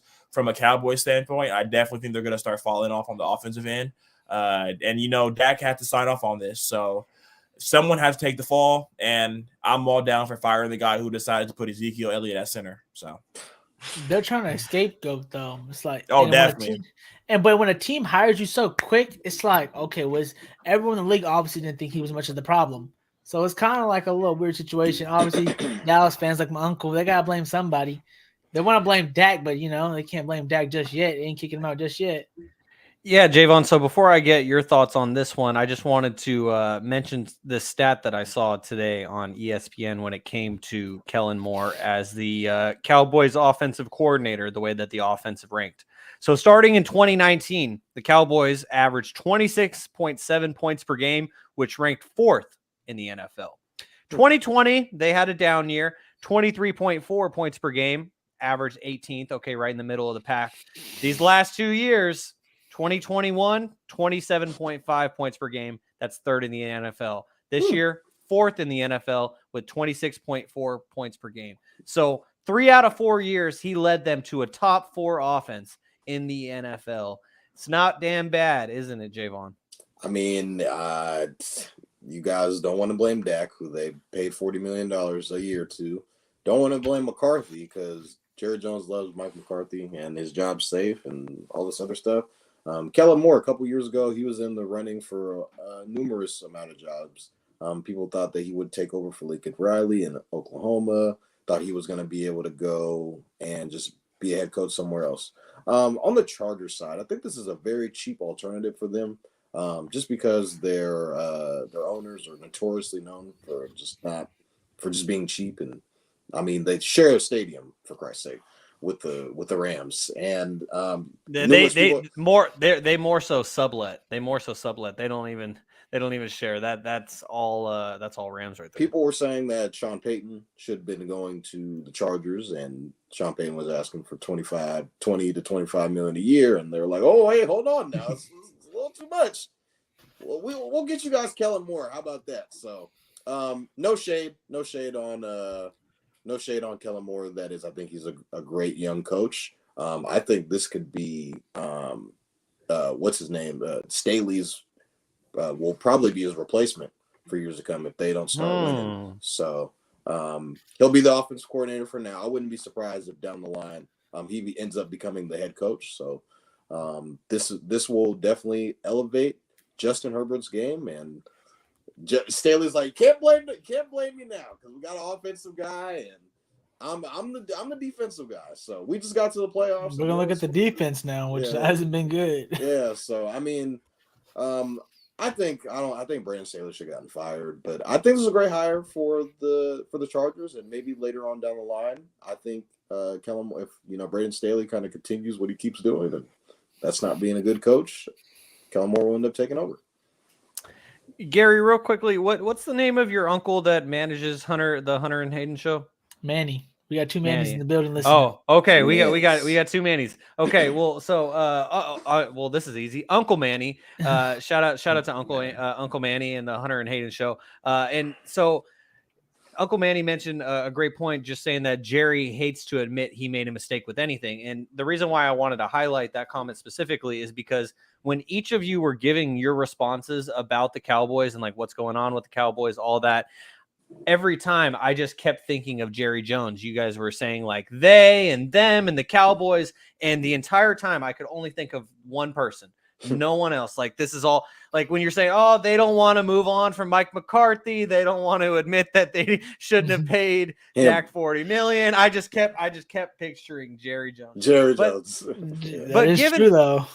giving him props though, like Mike McCarthy, as Kevin said, he has led the Cowboys to like 12 wins in the playoffs in back-to-back seasons. So, but Jerry wants to get over the hump, guys. They're trying to get over the hump. Before at least you guys actually made the Super Bowl twice in your lifetime. They haven't even. My cousin hasn't. I know he hasn't even seen this. No, he's never felt that. Yeah, they have never felt that. He's never felt that. So they're trying to get you over here. No disrespect. But Jerry knows, time is ending near. He ain't a young fried chicken no more. No, as obvious, and he's already stated that multiple times on his radio show too in Dallas that wants to get the job done. So obviously, just want to restart, and they're pretty stuck in a pickle here. They're stuck because you don't want to restart. Yeah, they're stuck. And so Jaevon, I want to ask you this question real quickly, because Garry just brought up a good point. Is that 49ers fans, and I mentioned this earlier with my friend Sam, like 49ers fans, we have gotten to see our teams advance throughout the playoffs, and Cowboys fans, they haven't seen their team make it to a conference championship. 49ers fans, Jaevon, we've seen our team play in like 6 conference championships since we have been around. So that has been nice. So the question I have for you, Jaevon, is would you rather see your team make it that far and lose every time like we have, or would you rather be like a Cowboys fan and see them not even That's get a great question. Okay. I wouldn't want to be like a Cowboys fan because they're going to be a mediocrity. So I wouldn't want to go through that. Kevin, what did I hop into? I would like to have playoff success. For Kevin who doesn't know, he asked, the question was, would you rather have playoff success and get there every year and lose, or just be like the Cowboys and just be stuck and never get to like. So I mentioned they haven't been to the championship even, to the bowl even. So yeah, they're so stuck. You know what I'm saying? you're Yeah, guaranteed and to lose either in the NFC Championship or the playoffs, or you just get to the playoffs and lose. You'll go one and done like the Cowboys every year. Me personally, I'd rather have the success, even though it hurts every time we get to the NFC Championship game and lose, Super Bowl and lose. Lose. I I couldn't heard just not even being able to have that confidence that way. Yeah, my team's going this and that, and everyone kind of just dumps on the Cowboys all the time, including me. So I'd definitely take the playoff success. Okay, and one final question before we move on. I just have to mention this because my guy Mac Irvin he joined the comment, so I just want to mention this because he is a Seattle Seahawks fan, and he said some of us even got to see our team win one. Yeah. Kevin got to see it. Gary got to see 2 of them, And I'm gonna see it again. And and Oh no, not no. Sorry, yeah. Sorry, buddy. Hey man, we can add to my pockets. We can add it. Don't worry about it. Our only bet we made this year, we broke even. So I'm still mad about that shit. All right, guys. Well, now let's move on and let's get to the last bit of coaching news. As my headphones just died, so I hope that everything, as far as you guys can hear, everything audio is all still good. I can hear you guys now, just coming out of my laptop, so I'm just making sure there's no echoes or anything. But anyways, I just want to get to the last bit of coaching news from the NFL. And Jaevon, you alluded to this a little bit earlier, and that is that DeMeco Ryans is a favorite and a finalist for numerous head coaching jobs, but it seems like he's going to end up settling with the Texans, which, considering the history of their last couple of years with minority head coaches, it's a little bit of a head scratcher, but there's background behind it. Obviously, he is a former Texans player. His wife is from Houston, so they would like to go back to Houston. And so, Jaevon, I'm going to start with you on this one, since he is currently as 49ers fans, our defensive coordinator for like another 3 days. So what were your thoughts on this? Do you think that this is the best situation for him to go to? Like, yes, you got to factor in all the off the field stuff, but it seems like he has his choice, just like Sean Payton of any of them. Now, Kevin, for our audio only listeners, Kevin is showing us a beautiful photo of DeMeco Ryans when he played for the Philadelphia Eagles. And Jaevon sent that photo to our group chat, and because he played for the Eagles, apparently Jaevon said, no way we're losing, because apparently DeMeco was about to get revenge on the entire Philadelphia Eagles organization. And our quarterbacks said, not quite, sir. But anyways, Jaevon, to DeMeco and his future, do you think that the Texans is the best move for him? I think it's match made. Him being a former player, his love for Houston, the city of Houston, his connection to J.J. Watt, and the work that they put into Houston. I think it's kind of just the writings on the wall. We're just waiting for Schefter to say DeMeco Ryans is finalizing the deal. I think probably mid-week we'll probably hear about that. I think what he's looking at is it's something that he could build on. Texans got the number 1 pick this year. So he has the pick at the litter. Which quarterback do you want? You want to build for Bryce Young? Do you want to get they're the number 2 pick because obviously they won that game, but he had nothing to do with that. We still have Bill Miller, bro. Don't forget. He's not going to be there. I think he'll have a choice to be able to build up a young quarterback. Obviously, he's a defensive genius. I think he'll be able to take care of the defensive side. They have a great running back. I forgot what the running back's name was, but he did end up getting hurt. Dameon Pierce. Pierce. He was a beast earlier this year before he got fantasy hurt. Man. And I think with them being able to have a young quarterback and him being a defensive genius, and then him kind of being around the Shanahan his system, I think he's going to work out. Albeit it has not worked out for the last couple of coaches that were the Texans head coach. They were canned after 1 year. But I think DeMeco Ryans I think he's gonna be like Saleh a little bit, but I think he's gonna be a little bit better just because I think he'll pick the right quarterback. I don't think he had anything. I don't think he's gonna end up with a Zach Wilson and then kind of just being stuck with him and then being, hey, my hands are tied, and then he needs to take a minute away from the game for a while. So I think he'll end up getting probably a CJ Stroud, probably a Will Levis, probably one of those two. And I think you'll definitely be able to work with I think CJ Stroud should be the pick, not Will Levis. I don't think he should be anywhere in the top 10, but that's neither here nor there. But I think, a lot of people aren't really talking about, I don't know if John Mechie is going to be coming back from, because he had leukemia. So I don't know what his status is, but this guy was a dog at Alabama. If you get him matched up with one of the guys, one of the top quarterbacks, and you have Pierce at running, you have a little bit of something to work with. And that division is always kind of up for grabs, albeit we kind of saw the Jags kind of come out a little bit. But who's to say that the Texans don't make some noise? But I think DeMeco's it's already kind of a lock, isn't it? I think so. I mean, even JJ Watt, his former teammate on the Texans, went as far to tweet a photo of him and DeMeco when they were both on the Texans together. So yeah, it seems like it's going to be a lock, if anything. So Kevin, I mean, you showed us the photo of your favorite former Eagle. So what do you think about DeMeco Ryans? Do you think that this is the best move for him, or should he go elsewhere? Like Ty said, I think it's a match made in heaven. And then also, I think he just doesn't want to go coach in Denver. It's like shit. Yeah, it's the Texans, but then it's Russell Wilson and all that drama. You just kind of get his input on the program. He's played there. Yeah, but that ain't enough to get a coach to put their name on that. Yeah. but he's a defensive coach. That's what he's going to be, graded on.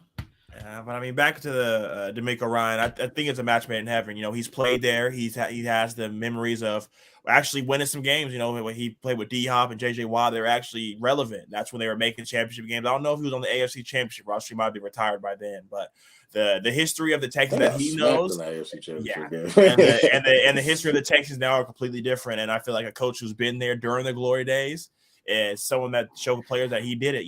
He did it with this jersey on and showed them. And he gets a fresh script. Like Toddy mentioned, they have the second pick. They could. I honestly think they should keep Goat Mills, but that's neither here nor there. But, so they should keep Goat Mills over CJ Stroud. Hey man, you can always get a receiver. Oh my god, Goat Mills got it, man. Goat Mills got it. But I mean, like Toddy said, he gets the second pick. A lot of coaches come into situations with bad quarterbacks or quarterbacks on bad deals. We're seeing it a lot with a lot of the teams in the NFC Championship, AFC Championship on rookie deals. So to hit on a quarterback, you have to, like we mentioned earlier, without a quarterback, you can't compete in this league. So he has a chance to kind of write off and do whatever he wants to do. So I feel like the Texans are going to be a great fit for him, and he'll be a great fit for the Texans.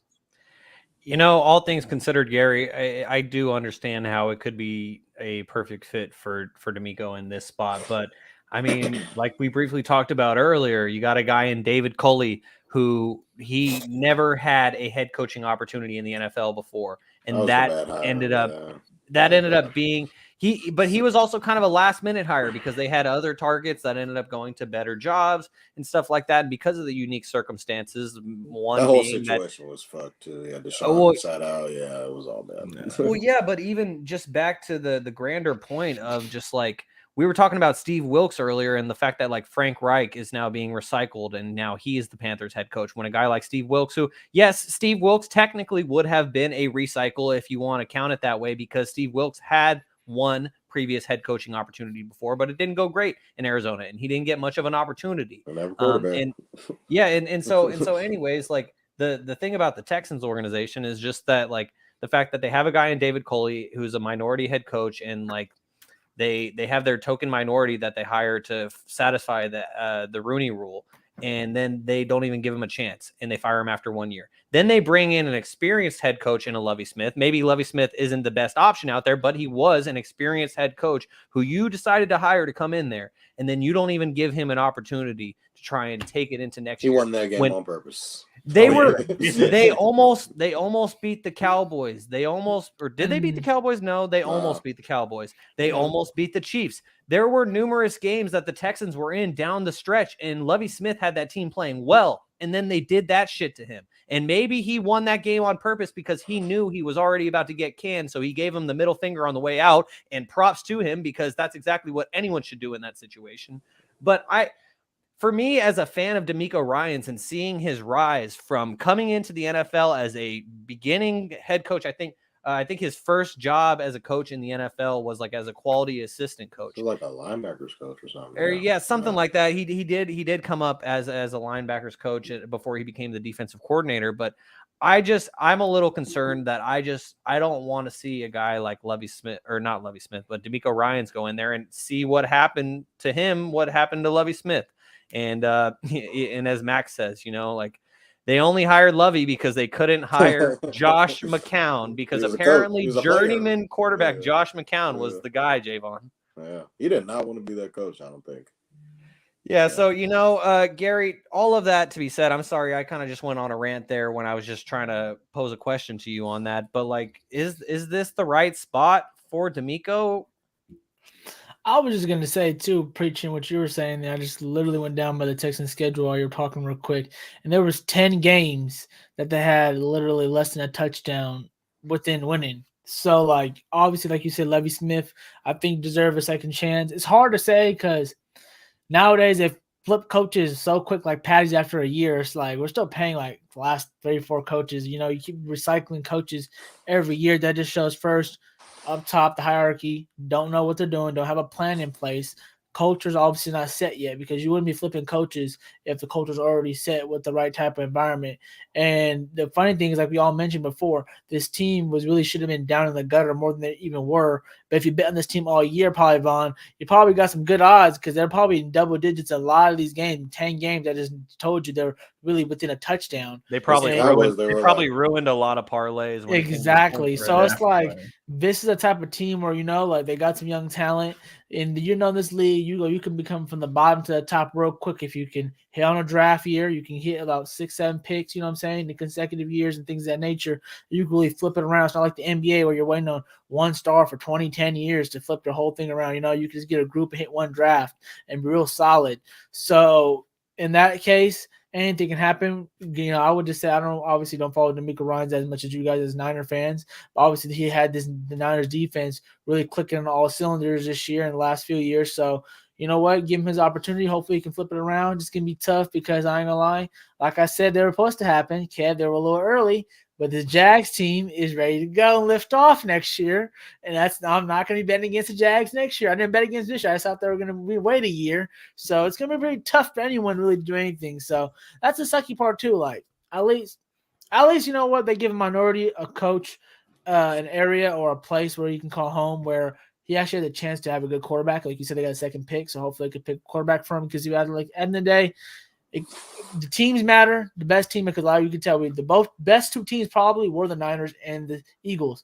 Well, like we're going to see in the Super Bowl, it comes down to the quarterback. Kev, it comes down to the quarterback, and whoever's playing better is going to be most likely be the guy. So, all right. Well, we shall see. Now, gentlemen, let's transition from the NFL. Hold on, before we even start real quick, Kev, we're going to put 20 on it now. What's up? We're going to put 20.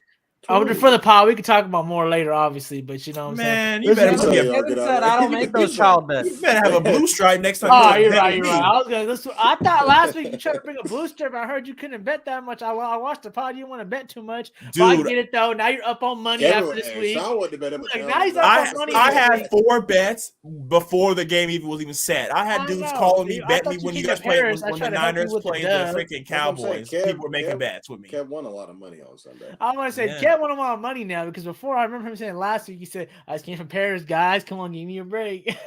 Man, Shaun's over here trying to hit me for a 1K. You should have took that. It's because you were fronting like you were going to put money on the Cowboys, and I wanted to call your bluff instantly, and I did.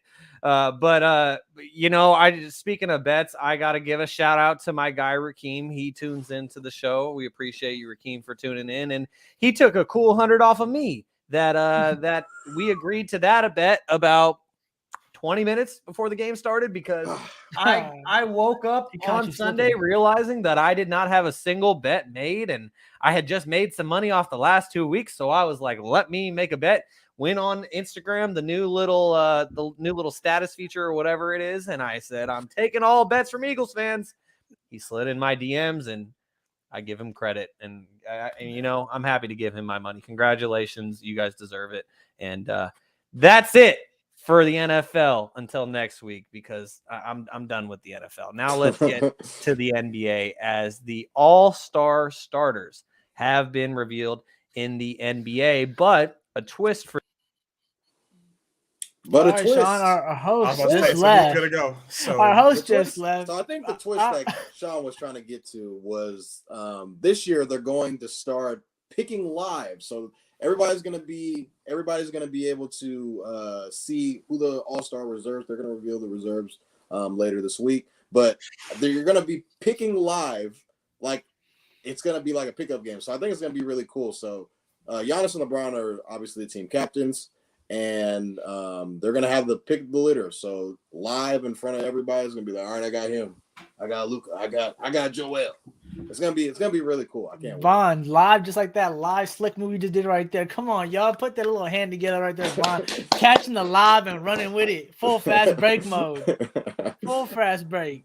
That was pretty smooth on Vaughn's part. For our audio only listeners, I accidentally swiped with 3 fingers on my Mac trackpad, and it was basically the equivalent of the back button, and it kicked me out of the studio. I was just glad to see that I didn't end the whole studio because I was really worried that that's what I did. So props to Jaevon for keeping us rolling, as he mentioned what I was going to mention, that it's basically going to be a big pickup game now, which is going to be pretty awesome. Are they still doing the Kobe MVP? Yeah, format? that's All-Star. Are they still doing that format where it's like you got to score 24, like Probably. the Elam ending, ending, right? Is that what you're talking about? I think so. Yeah. Yeah, I love that. That was and Uncle Manny said that was a great twist. Yeah, I'm glad that we could add an element of surprise to this. Keep you guys on your toes. Yeah, exactly. All right, guys. So even though the teams will not be picked until the day of the game, the starters, because they will be picking from a pool of starters, picking from the 10 first, or the other 8, other than the captains, and then they are going to go to the reserves. So let's just talk about these starters first before we get into the reserves. On the east side, we have Kyrie Irving, Donovan Mitchell, Jason Tatum, Giannis Antetokounmpo, and Kevin Durant. On the west side, we have Stephen Curry, Luka Doncic, LeBron James, Zion Williamson, and Nikola Jokic. So, Kevin, were any of these wrong? Was anyone missing from the starters? Because this is 50% fan vote, 25% players, 25% media. So, did they get it wrong? 100%. I definitely think they almost hit it on the nail with everything, but I would have to disagree with 1 out of the 10. Zion, just because he hasn't been playing, I definitely think there could have been a lot of other players that go in there. 30, though. He was going crazy when he was playing. Don't get me wrong. So I mean, if he's healthy, it's not even a 26. debate. But because he didn't play a lot of games, I think there are more deserving big men out of that. Everyone might take this as being biased, but it's hard to not put in the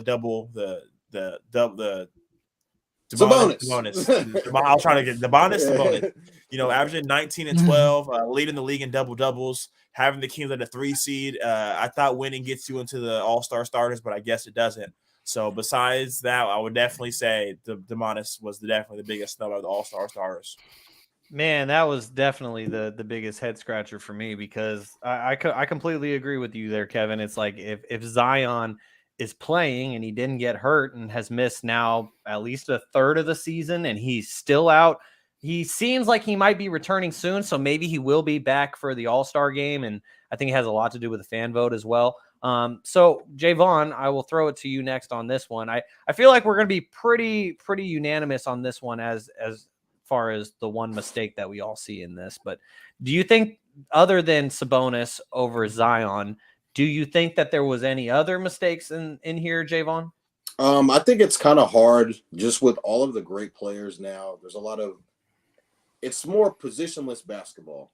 So you're kind of forced to label guys like a Zion or guys like a Jason Tatum or LeBron. They have to be labeled as a forward or a guard when they're really playing just, 5-man basketball. They're playing point forward. So it's kind of tough to put these guys in there. And, yes, Zion Williamson has been out for a large portion of the season, but you can say the same thing about Kevin Durant, who just recently got injured and missed a ton of time, or Steph Curry, who's missed a ton of time. He's missed over 10, 15 games. So, I mean, it's kind of just, hard when you're, the greatest players in the world. It's hard to say that someone's a snub when they're not a starter. But I think we all can agree that Sabonis is probably going to be a reserve, or Sabonis is De'Aaron probably will get in as reserves. Plus, there's going to be injuries. We don't know if other guys are going to be playing due to injury. But I think for the most part, I would have to say, yeah, everything kind of got right. It's just hard to put guys in when you have so many big men, so many guards, so many forwards that are just averaging over 25, 26 points a game. Shaun mentioned that 50% of the voting goes to the fans. Chet Holmgren got 2 votes, and he hasn't played all season. So that's how it's kind of just, like, I'm going to vote for my guy, this, that, and the third. So I think it should be a little bit more on the players. Like, the players should get probably that 50% versus fans. It was the players who voted for Chet. Those 2 votes were 2 player votes. Well, at the same time, they're trying to troll. It's their peers that are kind of at the end of the day that are kind of going to be like, all right, this guy has been killing. He's averaging this. He's averaging that. Not really. Sometimes they be hating on each other, man. That's the same thing too. But I mean, it goes both ways. I just think that it's always going to be a double-edged sword. A guy's going to get snubbed because this guy got in because of his stats, or maybe a guy got in because his team's playing really good and he's the best player on that team. So it's always a lose-lose situation with these types of things. But for the most part, I think Sabonis is going to get in as an all-star this year. But I don't think that he was deserving over Zion Williamson because obviously, yes, he's been hurt the entire year, but when Zion was at his best, they were the number 1 team in the league. And then obviously he went down with injury and they kind of went down the tank since then, lose 6 straight as of recently, but I'll say no. Okay, well, Garry, now as I pose the same question to you, your Uncle Manny made an excellent point here as the one name other than Sabonis that I think that was really Don't missing tell me here you took mine. was Uncle, Joel I Embiid. didn't even talk to him about this, man. You over here taking my takes. What you doing, man? All right, well, Uncle Manny just stole your thunder. So please tell us why. So the question is because we were all in agreement that if Sabonis were to be an all-star, he would replace Zion, and it was due to okay. So this might be a little hot take from the Sacramento team over here. Okay, yes. But so the question that I have for you, because you are going to say that Joel Embiid should have been a starter, so with that you have to remove someone. So would you remove a guy like Kevin Durant because of the same argument as Zion? Ding, ding, ding, ding. Shaun already breaking it down for you before I even say anything. Sorry. One thing I know, you're all good. It's all good. I just wanted to say too, it's kind of weird because Yvonne I peeped something that I think that's probably gonna be a big conversation coming down here when NBA season starts getting more lit around the corner after Super Bowl, which is it don't really make no sense. I know, like, always from position is basketball, and I don't really like it's hard. I'm in the middle. If I really like, well, they're already switching the All-Star game into 2 forward, 3 guards, but the All NBA team is still 2 guards, 2 forwards, and 1 center. So Joel Embiid's not gonna make. He's gonna make it maybe an All NBA team, but not end up making the All Star team like as a starter. It's kind of like and like looking back on it history wise, just kind of like I don't know. I just feel like you're just messing up history in a sense. So it's like I don't know if I kind of want to preserve history. Like keep. We need to I heard Shaq the other day. We need to keep the center. He needs to be respected. You feel me? But at the same time, it's like I kind of do like the forward because if you're a forward who could do so much, why not? You should be able to get in the game. So that's the only thing I feel like we should talk about that more in depth later. But like I would say, if you only played half the season, obviously our guy Sabonis should have got in. It's clear cut.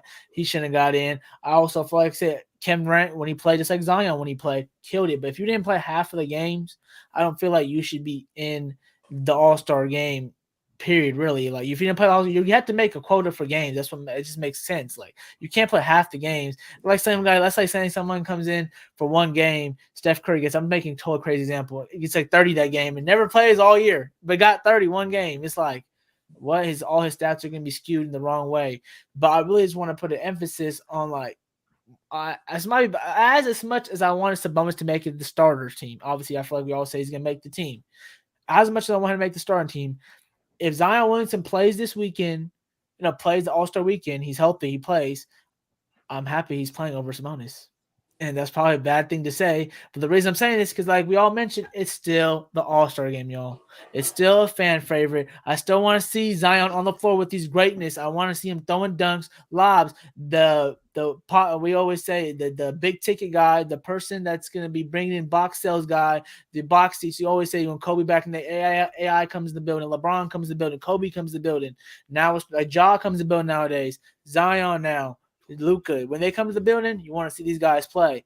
And you know what I'm saying? You want the most talented, the most entertaining guys play in the All-Star game. So I don't really hate it too much as much as you guys. I feel bad for Sabonis. He didn't make the starters, but like I'm not feeling too bad because I know he's going to make the All-Star team. Starter and being on the team is probably a little more different, a little more upper level feeling like. But I don't really knock it too much because like Vaughn said, when he played great. I just want to keep it consistent. It's hard because, guys, as a fan, I want to see Zion in there throwing lobs and then dunks with the starters. It's going to feel like it's going to be more fun. No hate on Sabonis, and Sabonis knows this too. He's going to be big bodying, getting 20 rebounds and 20 and 10, dominating inside all day, in the All-Star game, the focusing. That's why there's three-point contests. That's why there's dunk contests, because it's for the fans to enjoy and have fun. You feel me? It's the NBA giving back. So I know what you guys are saying. I obviously agree, but a little bit part of me also kind of see how Zion got in there, and it's kind of fine.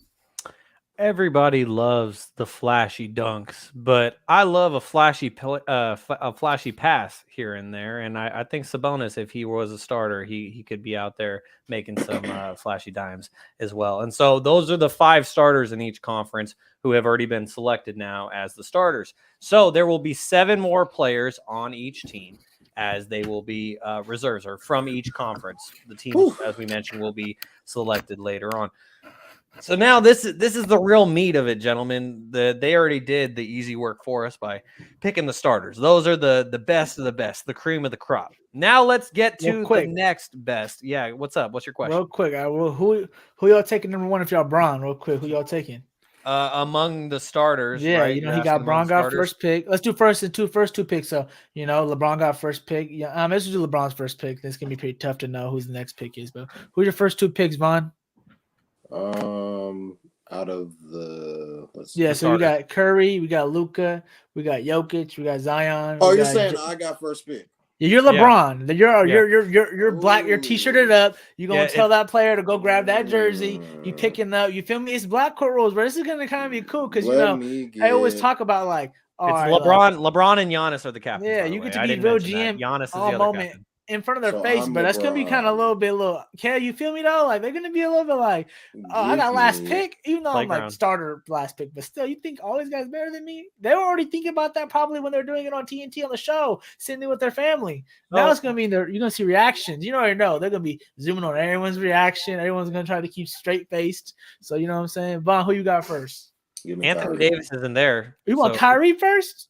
Kyrie's been killing lately. But you think LeBron? Okay, you think Jaevon is admittedly a Kyrie stan though. So yeah, but he not picking LeBron. So is that would that be your personal? That's pick? his like pick. If you were in the shoes of LeBron. Yeah, give me Kyrie. Okay, Kevin. Kevin, how about you? If I'm Bron, I'm going Kyrie too. No cap. we got to run it back. Give me Kyrie for the culture. Yep. He can get him later on. Later. Okay, Gary, answer your own question. If you're LeBron, who's the first player you're taking? I'm getting Steph Curry. I'm throwing him dime. I'm getting Steph or KD. KD playing. I'm getting KD. I'm getting KD. If I'm LeBron, I'm getting KD. If he's playing, but I'm assuming, we're gonna assume he's playing. I'm taking KD. I'm gonna scratch that. If I am LeBron, I am going to take the player that has had 4 50-point games this season, including one tonight. He scored 53. That is Luka Doncic, the guy that the Kings should have selected as well. Yeah, that guy. That's who I'm taking. But I like LeBron. Like, if I want some giants on my team, I'm picking KD first. And if Tatum's there, while y'all picking, Tatum might be there too for me. I mean, I wouldn't put it past LeBron to pick KD, just considering. Who's your second pick, Vaughn? All right, you went Kyrie now. Now who you going next? Oh, we're just doing the whole picks. Okay. Okay, it's a little fun. Real quick, who you picking? Give me JT. Okay, what about you, Kev? Hey man, small ball all the way, man. Give me Steph. Steph might be gone though. That's why I'm saying. LeBron's like, I'm gonna play live. Yeah, because you got to factor in who's Giannis. You got to factor in who Giannis is taking with his first pick. He's probably taking Zion, Luka. I think Steph will be there. I don't think Steph goes too. Okay, Gary. So Giannis led in corners. You do. Yeah. Then after I get KD, I'm gonna get Luka or Steph. Yeah, I'd probably go with the soon to be 3-time MVP Nikola Jokic I was thinking that. I'm gonna just draft an all Euro team. I can't Okay, have you want- Giannis, so I'm gonna keep all the Euro guys away from Giannis if I'm LeBron. That would be my. You game can't plan. go wrong with either pick. So. No, not at all. And so, No. guys, now let's get into the tougher part. This is the reserves, and this is more so because I think we all have a pool of players that we could all pick from here. And so 14 players, 7 in each conference. And the technicality is here, as Garry was mentioning earlier with all NBA teams, is that among these 7 reserves in each conference, you need to have 2 guards, 3 front court players, and then 2 additional players regardless of position. And so do any of you voluntarily want to go first with your all-star list? I'm not sure if you guys have. Okay, Kevin's ready. Kevin's ready. 2 guards, 3 forwards, and then 2 guys that don't matter what positions. Okay. So I mean it's hard. This is another guy we should have brought up during the snubs. Shai Gilgeous-Alexander. I think he has to be the first person off the board. The way he's been playing in OKC, he's literally the only reason they're relevant. So it definitely got to go Shai. With the second guard spot in the Western Conference, you got to go Ja Morant. It's hard, but you got to go Ja. And with the forwards, I think I'm gonna go. I gotta give my guys my Finney guys some love. I gotta get Laurie in there as one of my forwards. Laurie, shit. You gotta go Anthony Davis. You gotta go Anthony Davis getting in there. And then you gotta go Sabonis. He barely played. Then with the 2 wild card guys, I'm gonna throw Fox in there. And I'm stuck between. Actually, I'm not stuck. We're gonna go small ball. I'm gonna throw Ed Edwards in there. He's been killing. I think Ed Edwards will be that last guy. He's been going crazy lately. Yeah. Shout out to my guy Wes in the comments. I had to show some love to Minnesota. So Kevin did not pick Damian Lillard. I was gonna say that. Kevin did not pick Damian. I love Ant-Man, but you just put Ant-Man in over Dame Dollar. Dame's been hurt. Dame just dropped 60. You did. Missed 2 months. I would hope he goes. You pick Anthony Davis, Kev. He's hurt. You pick AD. I'll let you scratch if you want. Okay, so those are you forgot Dame. Those are Kevin's from the West. Sorry, Gary. Go ahead. Hold on, he might have forgot Dame. I don't think he remembered. Nah, I knew Dame. It's on my list. Yeah, it's on my list. Yeah. All right. So no Dame, no Book. Okay, so that's Kevin's West reserves. So now, Garry, you want to give us your West reserves? Yeah, I got Sabonis. I'll go guard first. I'm gonna go Morant and Lillard. All right, then I'm gonna go. Hold on. What's up, Kev? What's up? You got to finish it first. I'll give let him finish. Let him finish. You got 5 more. Then I gotta go 3. We call it 3 forwards. So I got Sabonis. I'm gonna go. That's what thing. I gotta go marketing. God, I gotta go marketing. You do. Yeah, I gotta go marketing. Yeah, you do. And I'm going to put in. This might be a shocker for you guys. I'm gonna put in Paul George.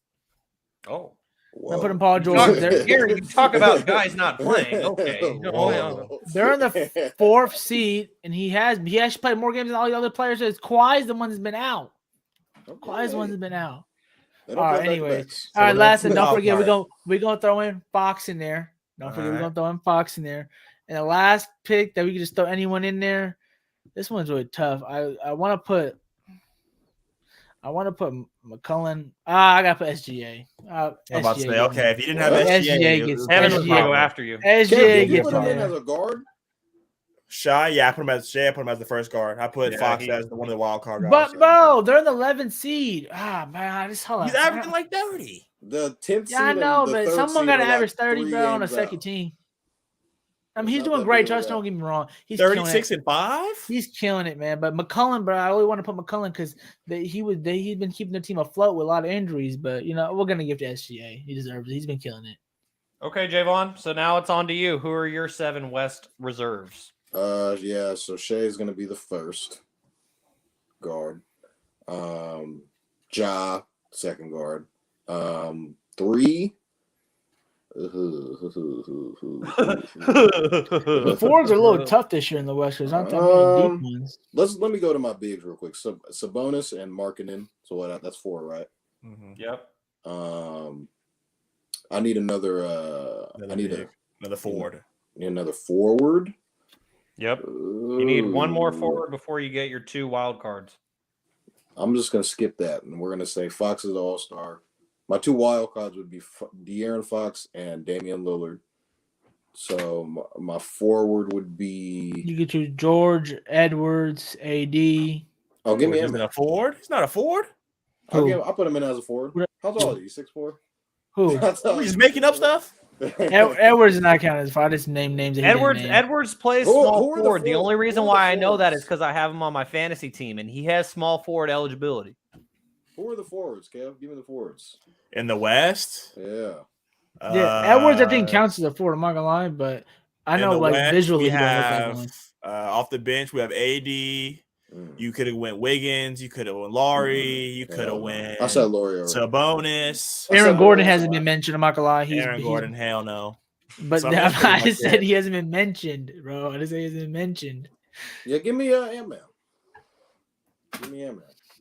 Yep, that's what I got. Who I leave Someone from Phoenix, man. I don't know. We don't speak of them on this podcast. Phoenix. Denver should get 2, but no one's really been. It's only been So far, so I'll just say mine real quickly because it's very repetitive of all of you guys. So I got SGA, Ja, Lowry, Domas, Ant-Man, Dame, and Fox for mine. That's a lot of. You got the That same thing sound as Shaun, right? Shaun, you got the same thing? No, Gary, you. I got George. Paul George. Yeah, rather than Ant-Man, you said PG-13, Paul George. But yeah, I think that's crazy. Y'all talking about, and y'all picked injured players too. Yeah, all 3 of us, Jaevon. I think Jaevon, Kevin, and myself all have the same. Yeah, we all have the same. Well, actually, no, excuse me, because Kevin has Anthony Davis in there, and then Kevin said Anthony Davis. Yeah. So here's the official West All Stars. You didn't have Laurie in there. Yeah, that's crazy. No, he did. I did have Laurie.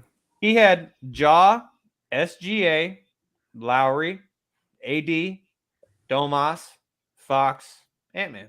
7. Oh, okay. What game are we at right now, guys? Oh yeah, it was because Kev left off Dame Dollar. That's what it was. Yeah. No Dame. Dame pennies. So Jaevon, you and I went with Dame. You always over gonna watch AD him play. You ultimately. gonna disrespect him like that. You don't ever play when I go. Who? Dame. He always hurt. He always hurt. Awesome. Inner workings. I just checked. I think Paul George played 39 games this year, you guys. Oh, look at Gary. Stats over Let's politics. check compared to all other guys. We were talking about 20 from Zion, I think. Come on, y'all. I knew he was been playing. We always talk about Kawhi not playing. That's Kawhi, guys. I mean, okay. If Zion, okay, let me wild question here. If Zion wasn't already voted a starter, would he have been named a reserve? Because we got to keep in mind that these reserves are named by the coaches. Oh yeah. Yeah, because it's not that much depth this year in that position. So last year he was named a reserve, and they was trash, and he was hurt. And he was calling. Good point. So. Okay, so now let's go over to the East.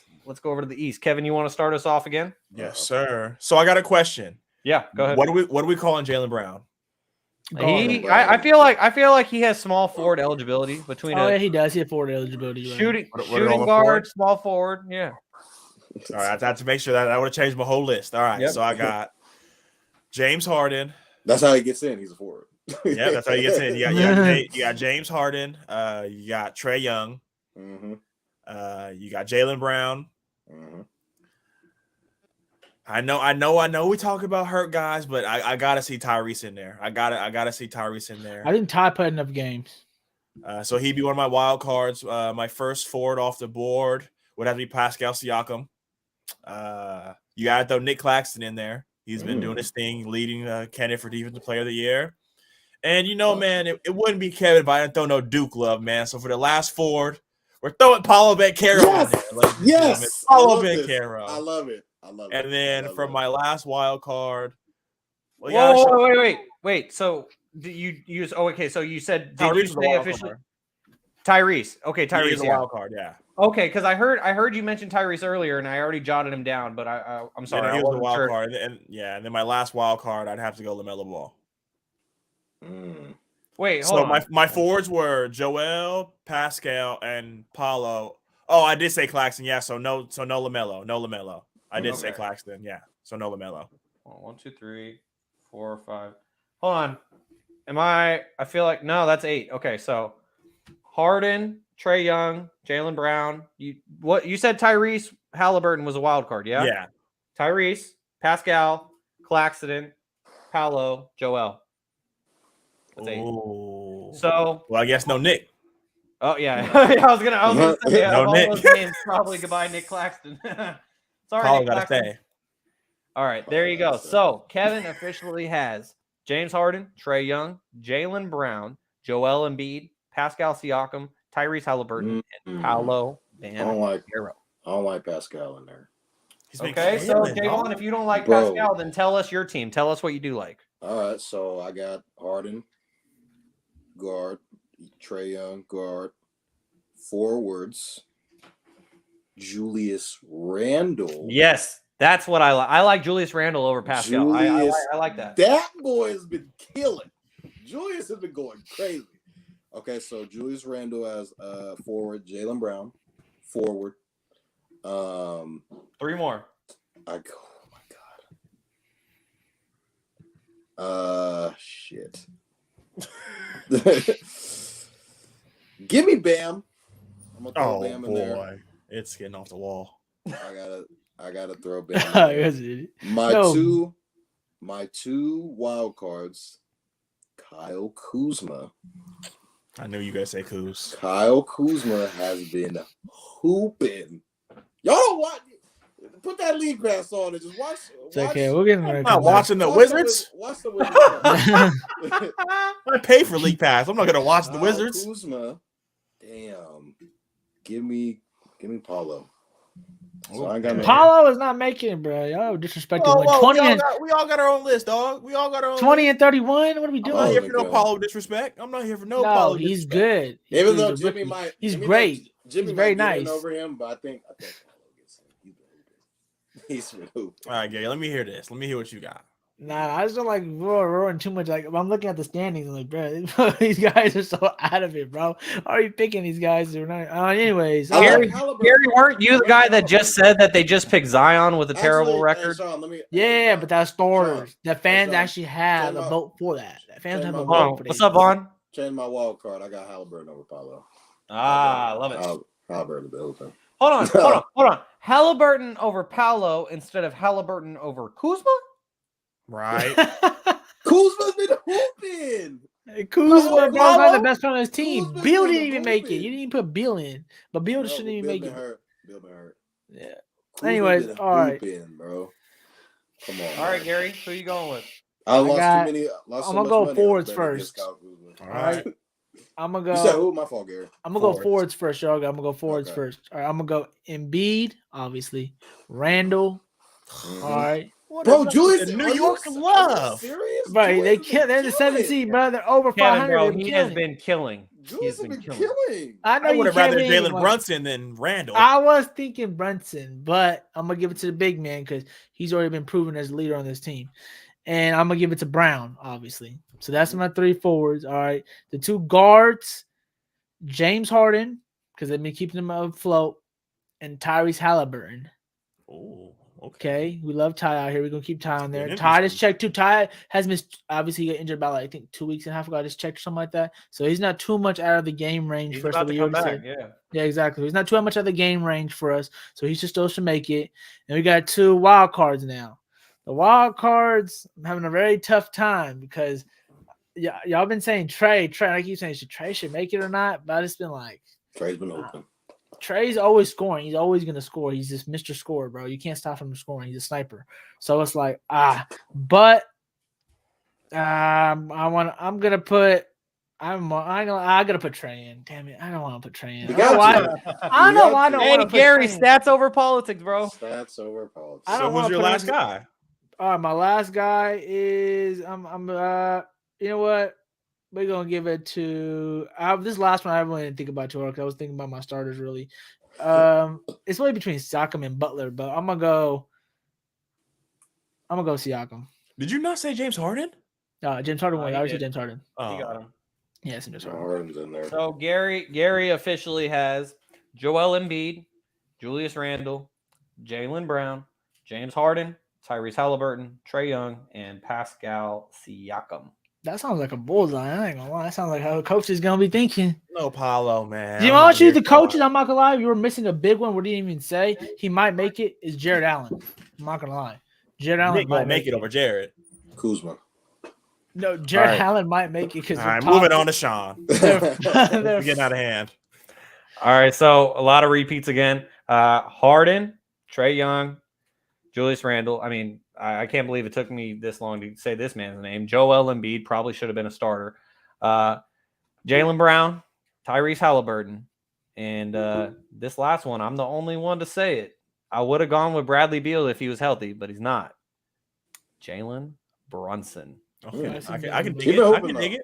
He has been hooping like I mean, I don't want to give any credit to Wally Zerbiak, but I mean, I think Jalen Brunson and Tyrese Halliburton should both get into this All-Star game. So those are our All-Star picks. Everybody might. I changed my. Got I it on changed my- paper. I so changed we one can- pick. I changed one pick real quick, He wants John. to add Paulo. bro, He he's wants to already add Paulo. wavering. No. Already wavering. I just did my research real quick. I didn't do too much Oh. research between this topic. I Oh, would okay. take out Siakam, bro. Take Siakam out. That was a bad pick. I ain't rewarding no winning team. I'm putting Bam in. Bam's double right now. Double right now. He's averaging a double. Kev, I just checked. He's Miami averaging Heat double. podcast. Hey, I didn't put Butler in there. Yeah, Jimmy I put Toddy ain't- did. Toddy won both of them in there. 28 and 23. Toddy don't got him in there. He said 28. he said he might get in there though. 28 and 23. He's over. That's the record. And we always know Butler. You know, he always takes his games off, and he's been doing his thing, man. Hey, Simple. man, I just want to give a quick shout out to Jimmy Butler for what he did for that one fan who apparently traveled like 5,000 miles to go see him. And I love that story until the interwebs showed us that apparently that kid and his sister loved going to every NBA game, had a Steph sign. Steph, we came 5,000 miles to come see you. Fucking another smart. game. We came 5,000 miles to come see you. Like, doing it every single game. Hey, my that's kids not- be doing that. Yeah, I was that's doing my not kids bad, on Front Street. Shaun. Sean, man, you probably would have done that if we were kids. My kids will be holding those posters. Sean, I probably think you were a kid outside you were holding the sign outside wait till leaving Arco with your sign when they're leaving with the cars. No, Vlade leaving in his car. Sean the reason why I called this foul is it's like every single game you both have different jerseys on. Like they are. He shouldn't have been crying. That's the thing he shouldn't have made about. There's so like, I just Brian? like Yeah. I don't know. yeah, if you guys, crying. I didn't get to see Jimmy. That's why. I don't know if you guys Whose saw. idol Did is you- Jimmy Butler. Hey, hold on now. Miami Heat lovers out here. Did Yeah, you you guys said see? I mean, Jaevon knows. I used to be. Anthony Davis. Yeah, I used to be all about the Miami Heat culture during that 2020 finals run when I had to be the antagonist to his Celtics. I was high on that Miami Heat culture. 1-7. Yeah, but like did you guys see that clip of Russell Westbrook walking into like some type of building and there was a kid like, Russ, please, I'm your number one fan. Can I get your autograph? And he totally just ignored him. But like there was some people on there after saying like, yeah, that kid was likely there with like a dad who was selling all the autographs because like there's people out there who do that nowadays, and it's like really unfortunate because it messes it up for the genuine kids who are just trying to get an autograph. 1,000%. There'd be people with all their stuff trying to get everything signed. It's like, bro, just your hobby. What is this? Come on now, give it to the kid who's been screaming and yelling his whole life, his whole Shit, game. I paid for the kid's ticket. Give it to me. I would have instantly stole something if they threw it up there. All right, kid. We know. Hey, man, everybody got to eat. Everybody gotta eat. All right, guys. Well, time is winding down on this week's episode of Stats Over Politics, and we appreciate all of you that have been tuning in on YouTube and on Twitter. But before we go, we got to talk some Kings. But before we get to the Sacramento Kings real quickly, I forgot last week. I think it was last week or the week prior. I think it was when Kevin was gone. I forgot about Shaun's pop quiz. So Garry, you missed out on Shaun's pop quiz last week, but good news is neither of them got one right. They didn't even get your bonus question. So the scores are still even. As Kevin and Jaevon, they're both at 4. Garry has 3. And so real simple question for you guys this week, as you can see it going down the ticker right there. I already clicked it. It's real nice and easy. As LeBron James, he is quickly approaching the overall record for the highest scorer in NBA history in terms of total overall points. He will soon be passing Kareem Abdul-Jabbar. And so there's 3 other guys who are in that top 5. And so Kevin's looking it up right now, bro. I can see it. Yeah, is Kevin looking it up? We see Kevin. Kevin's typing away. I already know the answer. I don't gotta look it up. I would hope LeBron James you're talking about. Okay. I know everybody keep passing. Okay, so go ahead, Kev. Go ahead. Let Kev take it. Okay, so no, I'm gonna go to Kevin last because he is by process of elimination. He'll have to guess whoever you guys don't get because he knows it. So Garry, I'm gonna start things off with you. There are 3 other players in the top 5. I mean, I feel like if I was ever gonna give you guys a softball, this is a pretty good week. But yeah, so there's 3 other guys in the top 5 of all-time scoring in NBA history. Name one of the other 3 other than LeBron or Kareem. Garry, I'm gonna start it off. One? Yep, just one. Just one. Oh, we could do Kobe or we could do Malone. I'm looking for one answer. Kobe. All right, Kobe Bryant. So, Jaevon, who else? Who's 2 of the other guys? Karl Malone. Okay, so God damn it. Kevin, you do it. It was easy. I only do those. You only those 2? Okay, Kevin. I never do. Oh. All right, Kevin. Who else is in that top 5 along with Karl Malone and Kobe Bryant? Fuck. I know it's not Michael, but that's the only educated guess I can have. Jaevon gained a point. Just to be clear, Jaevon gained a point. Garry gained a point. So Jaevon's at 5 now. Garry's at 4. Kevin, you're still at 4 unless you staying can. At 4. Yeah. So what's your answer? Who else? Is in the 5? Bro, Kev messed up big time. Garry, just let him guess, and then we'll tell him. Yeah. Oh my god. Let's go ahead and keep Kevin at 4 with Michael Jordan. You're not even gonna guess. Dude, I don't know. I talked to all the Kobe fans, so I knew it was Kobe. So that's who I was going to say. What'd you say? Kev, what'd you say? Kevin, you now have 5 points because number 5 on the all-time. I know it's MJ, bro. It's not MJ. I thought it was 6. So who's 6? No, yeah, 6 is Dirk. Dirk, yeah, I know Dirk. Dirk would climb at the end. So the top 5 on the NBA all-time scoring list is Michael Jordan, Kobe Bryant, Karl Malone, LeBron James, and Kareem Abdul-Jabbar. By the time that we all meet with you all again next Monday, it will be LeBron James at number 1. Hold on, real quick. He's like 110 points. 117 away. I seen it today. The countdown on ESPN. Real quick. 116 from tying. Before I bet people for Vaughn real quick. What's up? I seen the prop bet. What we betting? Which game do you think, Vaughn? You got when is he gonna do this? He's 117 away. What do you put your money on? In OKC, back at home versus Minnesota? What you thinking? At home against Minnesota. No, I'm tripping. Indiana, New Orleans. What y'all got? What game y'all thinking? I thought people were saying he was going to do it in Milwaukee. Milwaukee. That's what I've been hearing. Milwaukee, that's 4 games away. Because they were saying, I mean, LeBron, how much do you have on against? Yeah, but LeBron was out tonight too. He was out tonight. So he still plays the Knicks tomorrow. He's gonna have 40. Okay. Yeah. Okay. That's gonna put him about 80 away. Then I say against Golden 30. State, when they play Golden State. I think he's gonna do it against OKC probably. Yeah. In a rent. What is it again? Is it in OKC? No, it's He's in probably Staples. not playing that game. Oh, in Staples. Staples, yeah, he'll play. If he really wants to make it happen, like like you guys saying, then yeah, he'll choose Milwaukee to do it against Giannis. Because he might sit out. There might be a certain place where you would want it to happen. He doesn't want it to happen in Indiana. I mean, it would have been cool if he had done it in the Mecca tomorrow night. When they play New York, but obviously you can't score 100 tomorrow. 117. I'm here for it. He could. Sorry. I think if LeBron is gonna make it happen, he's gonna do it on primetime ABC Sunday afternoon, in between the weeks of the conference championship game and the Super Bowl. He plays the Warriors Sunday at 12:30. That's far, but he gonna score 100 before that, y'all. Y'all see he's been doing? He's been getting 40 easily. But he's gonna sit out every other game. Yeah. Yeah, I don't. I think he sits out tonight just because AD's sitting. But after tonight, LeBron should not be sitting where they sitting at right now. They did not need to be sitting. Everyone needs to be playing every game, every back to back right now with the way they're trying to get it cooking. Yeah. Exactly.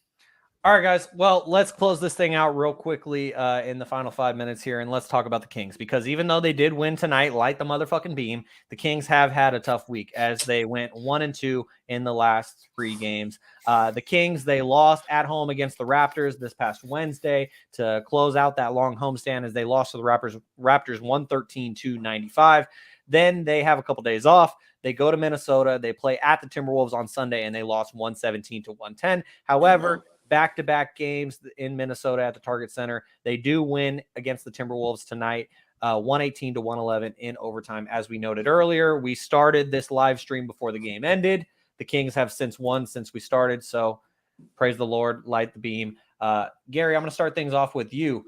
What do you think has been rough for the Kings in the last week, especially starting with that game against the Raptors at home?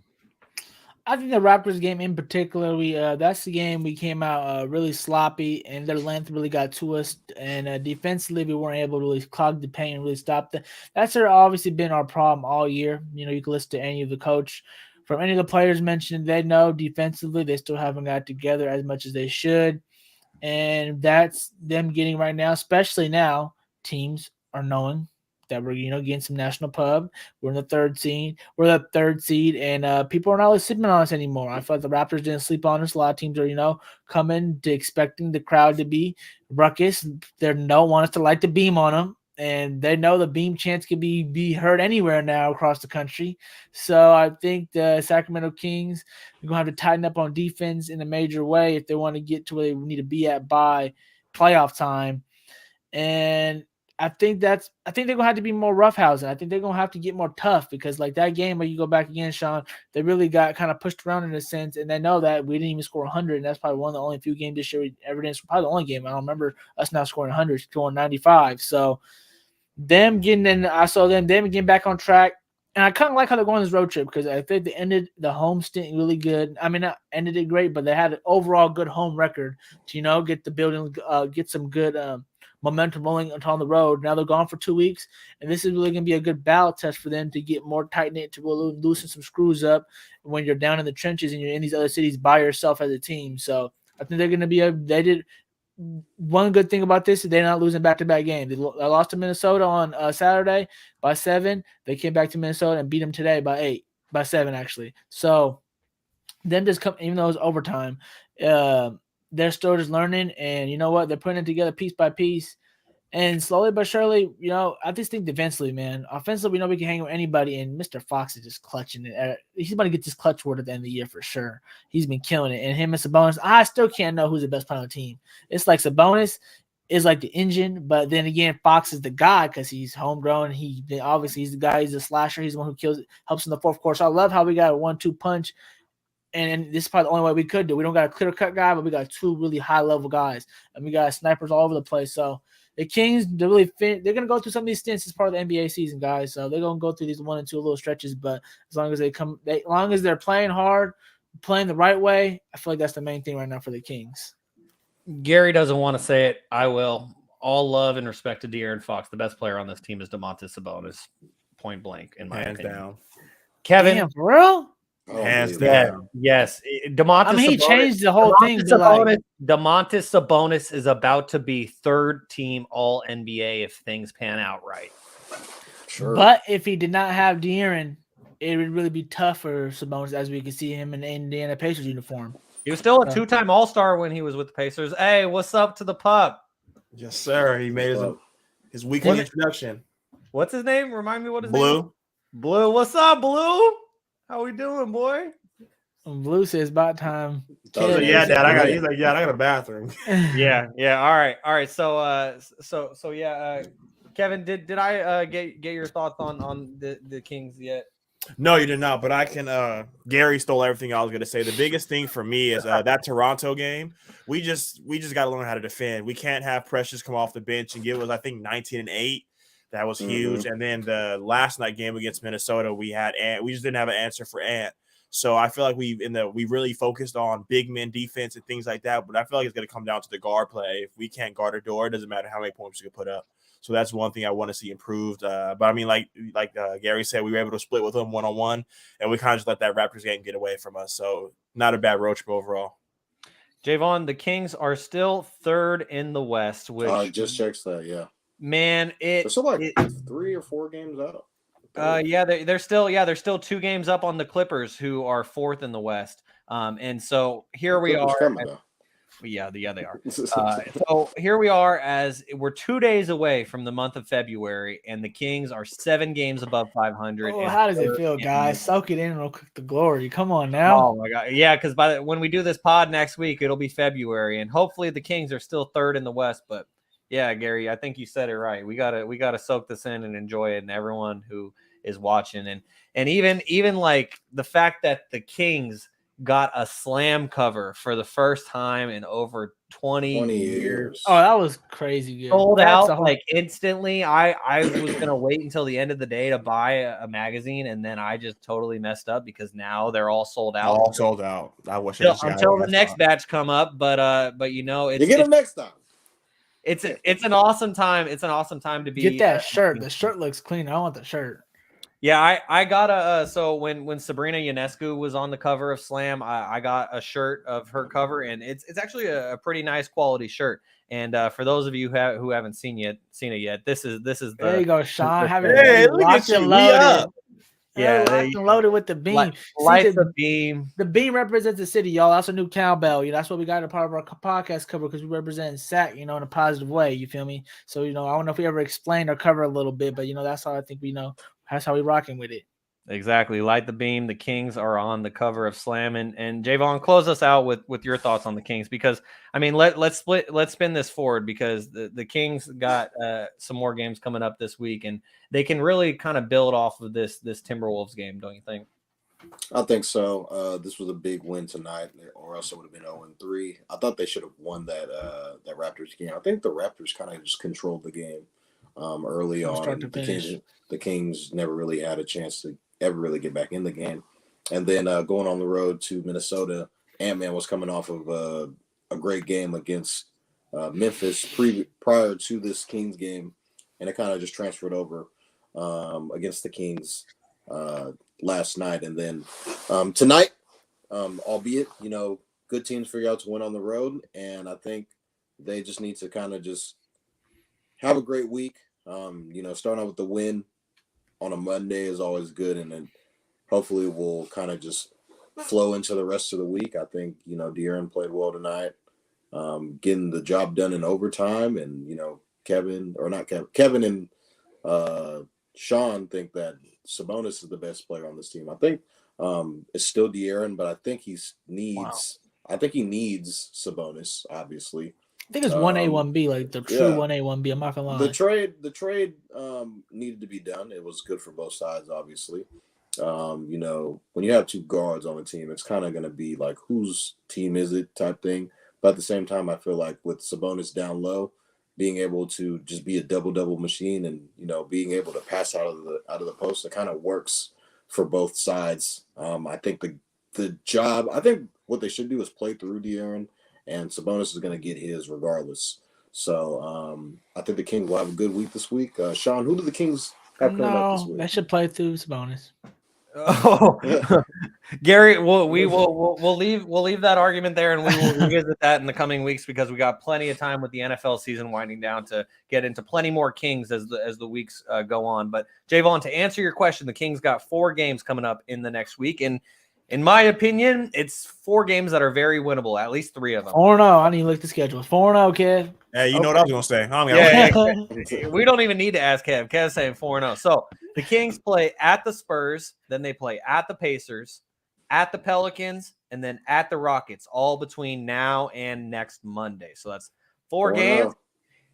So Kev, I know I can already write down for you 4-0. Jaevon, I'm going to switch things up this week. Kings are going 4-0 this week, baby. That means they're going to probably go 0-4 because I said that. Hey, 4-0. I'm going to say 4-0. All right, Garry. Good you got to keep going. I'll ask you. I was going to I was actually gonna say 4-0. Oh. But I know you're gonna say 3-1, so someone could be a little regular here. Because I was thinking maybe the last game. I'm usually that person. You know, in Houston, the last game on the road trip, you might have fun. You know what I'm saying? At the little club here and there, and the road trip type of thing. But They got 2 games. 2 games locked in. If they You know were to what? lose the game, it would be to probably Indiana. Pelicans. Indiana plays. Yeah. To be honest, it's all good. Like shit lately. Or yeah, Indiana. But you know what? Our guys are family men and they're locked into the game. So you know what I'm saying? We follow now. When's the trade deadline again, Kevin? February 9th. I was actually wrong on the 9th, not the 10th. So next week we'll be able to talk a little trade deadline. Next Thursday, Wednesday. Kuzma, All-Star. I think it'll be Thursday because I think the trade deadline is on Thursday. Who y'all getting? Yeah. We shall see. But hey, Cam Reddish, talking to existence. Cam Reddish, bring him to sack. No. You can get him for nothing. That's what I'm saying. All right, for nothing, yeah. Maybe for a second round. Harrison Barnes, Shaun Holmes. Nah, bro, leave Harrison off the table. Hey, we're taking him out of the default package. No more. The Give default that package. Y'all know if y'all were to make a trade, he's gonna be a part of the package. One of them two. Bro, It's I'm all telling you right now, season. we lose Harrison Barnes, good luck. And that to me means being sarcastic, good luck. Mo Bamba. All right.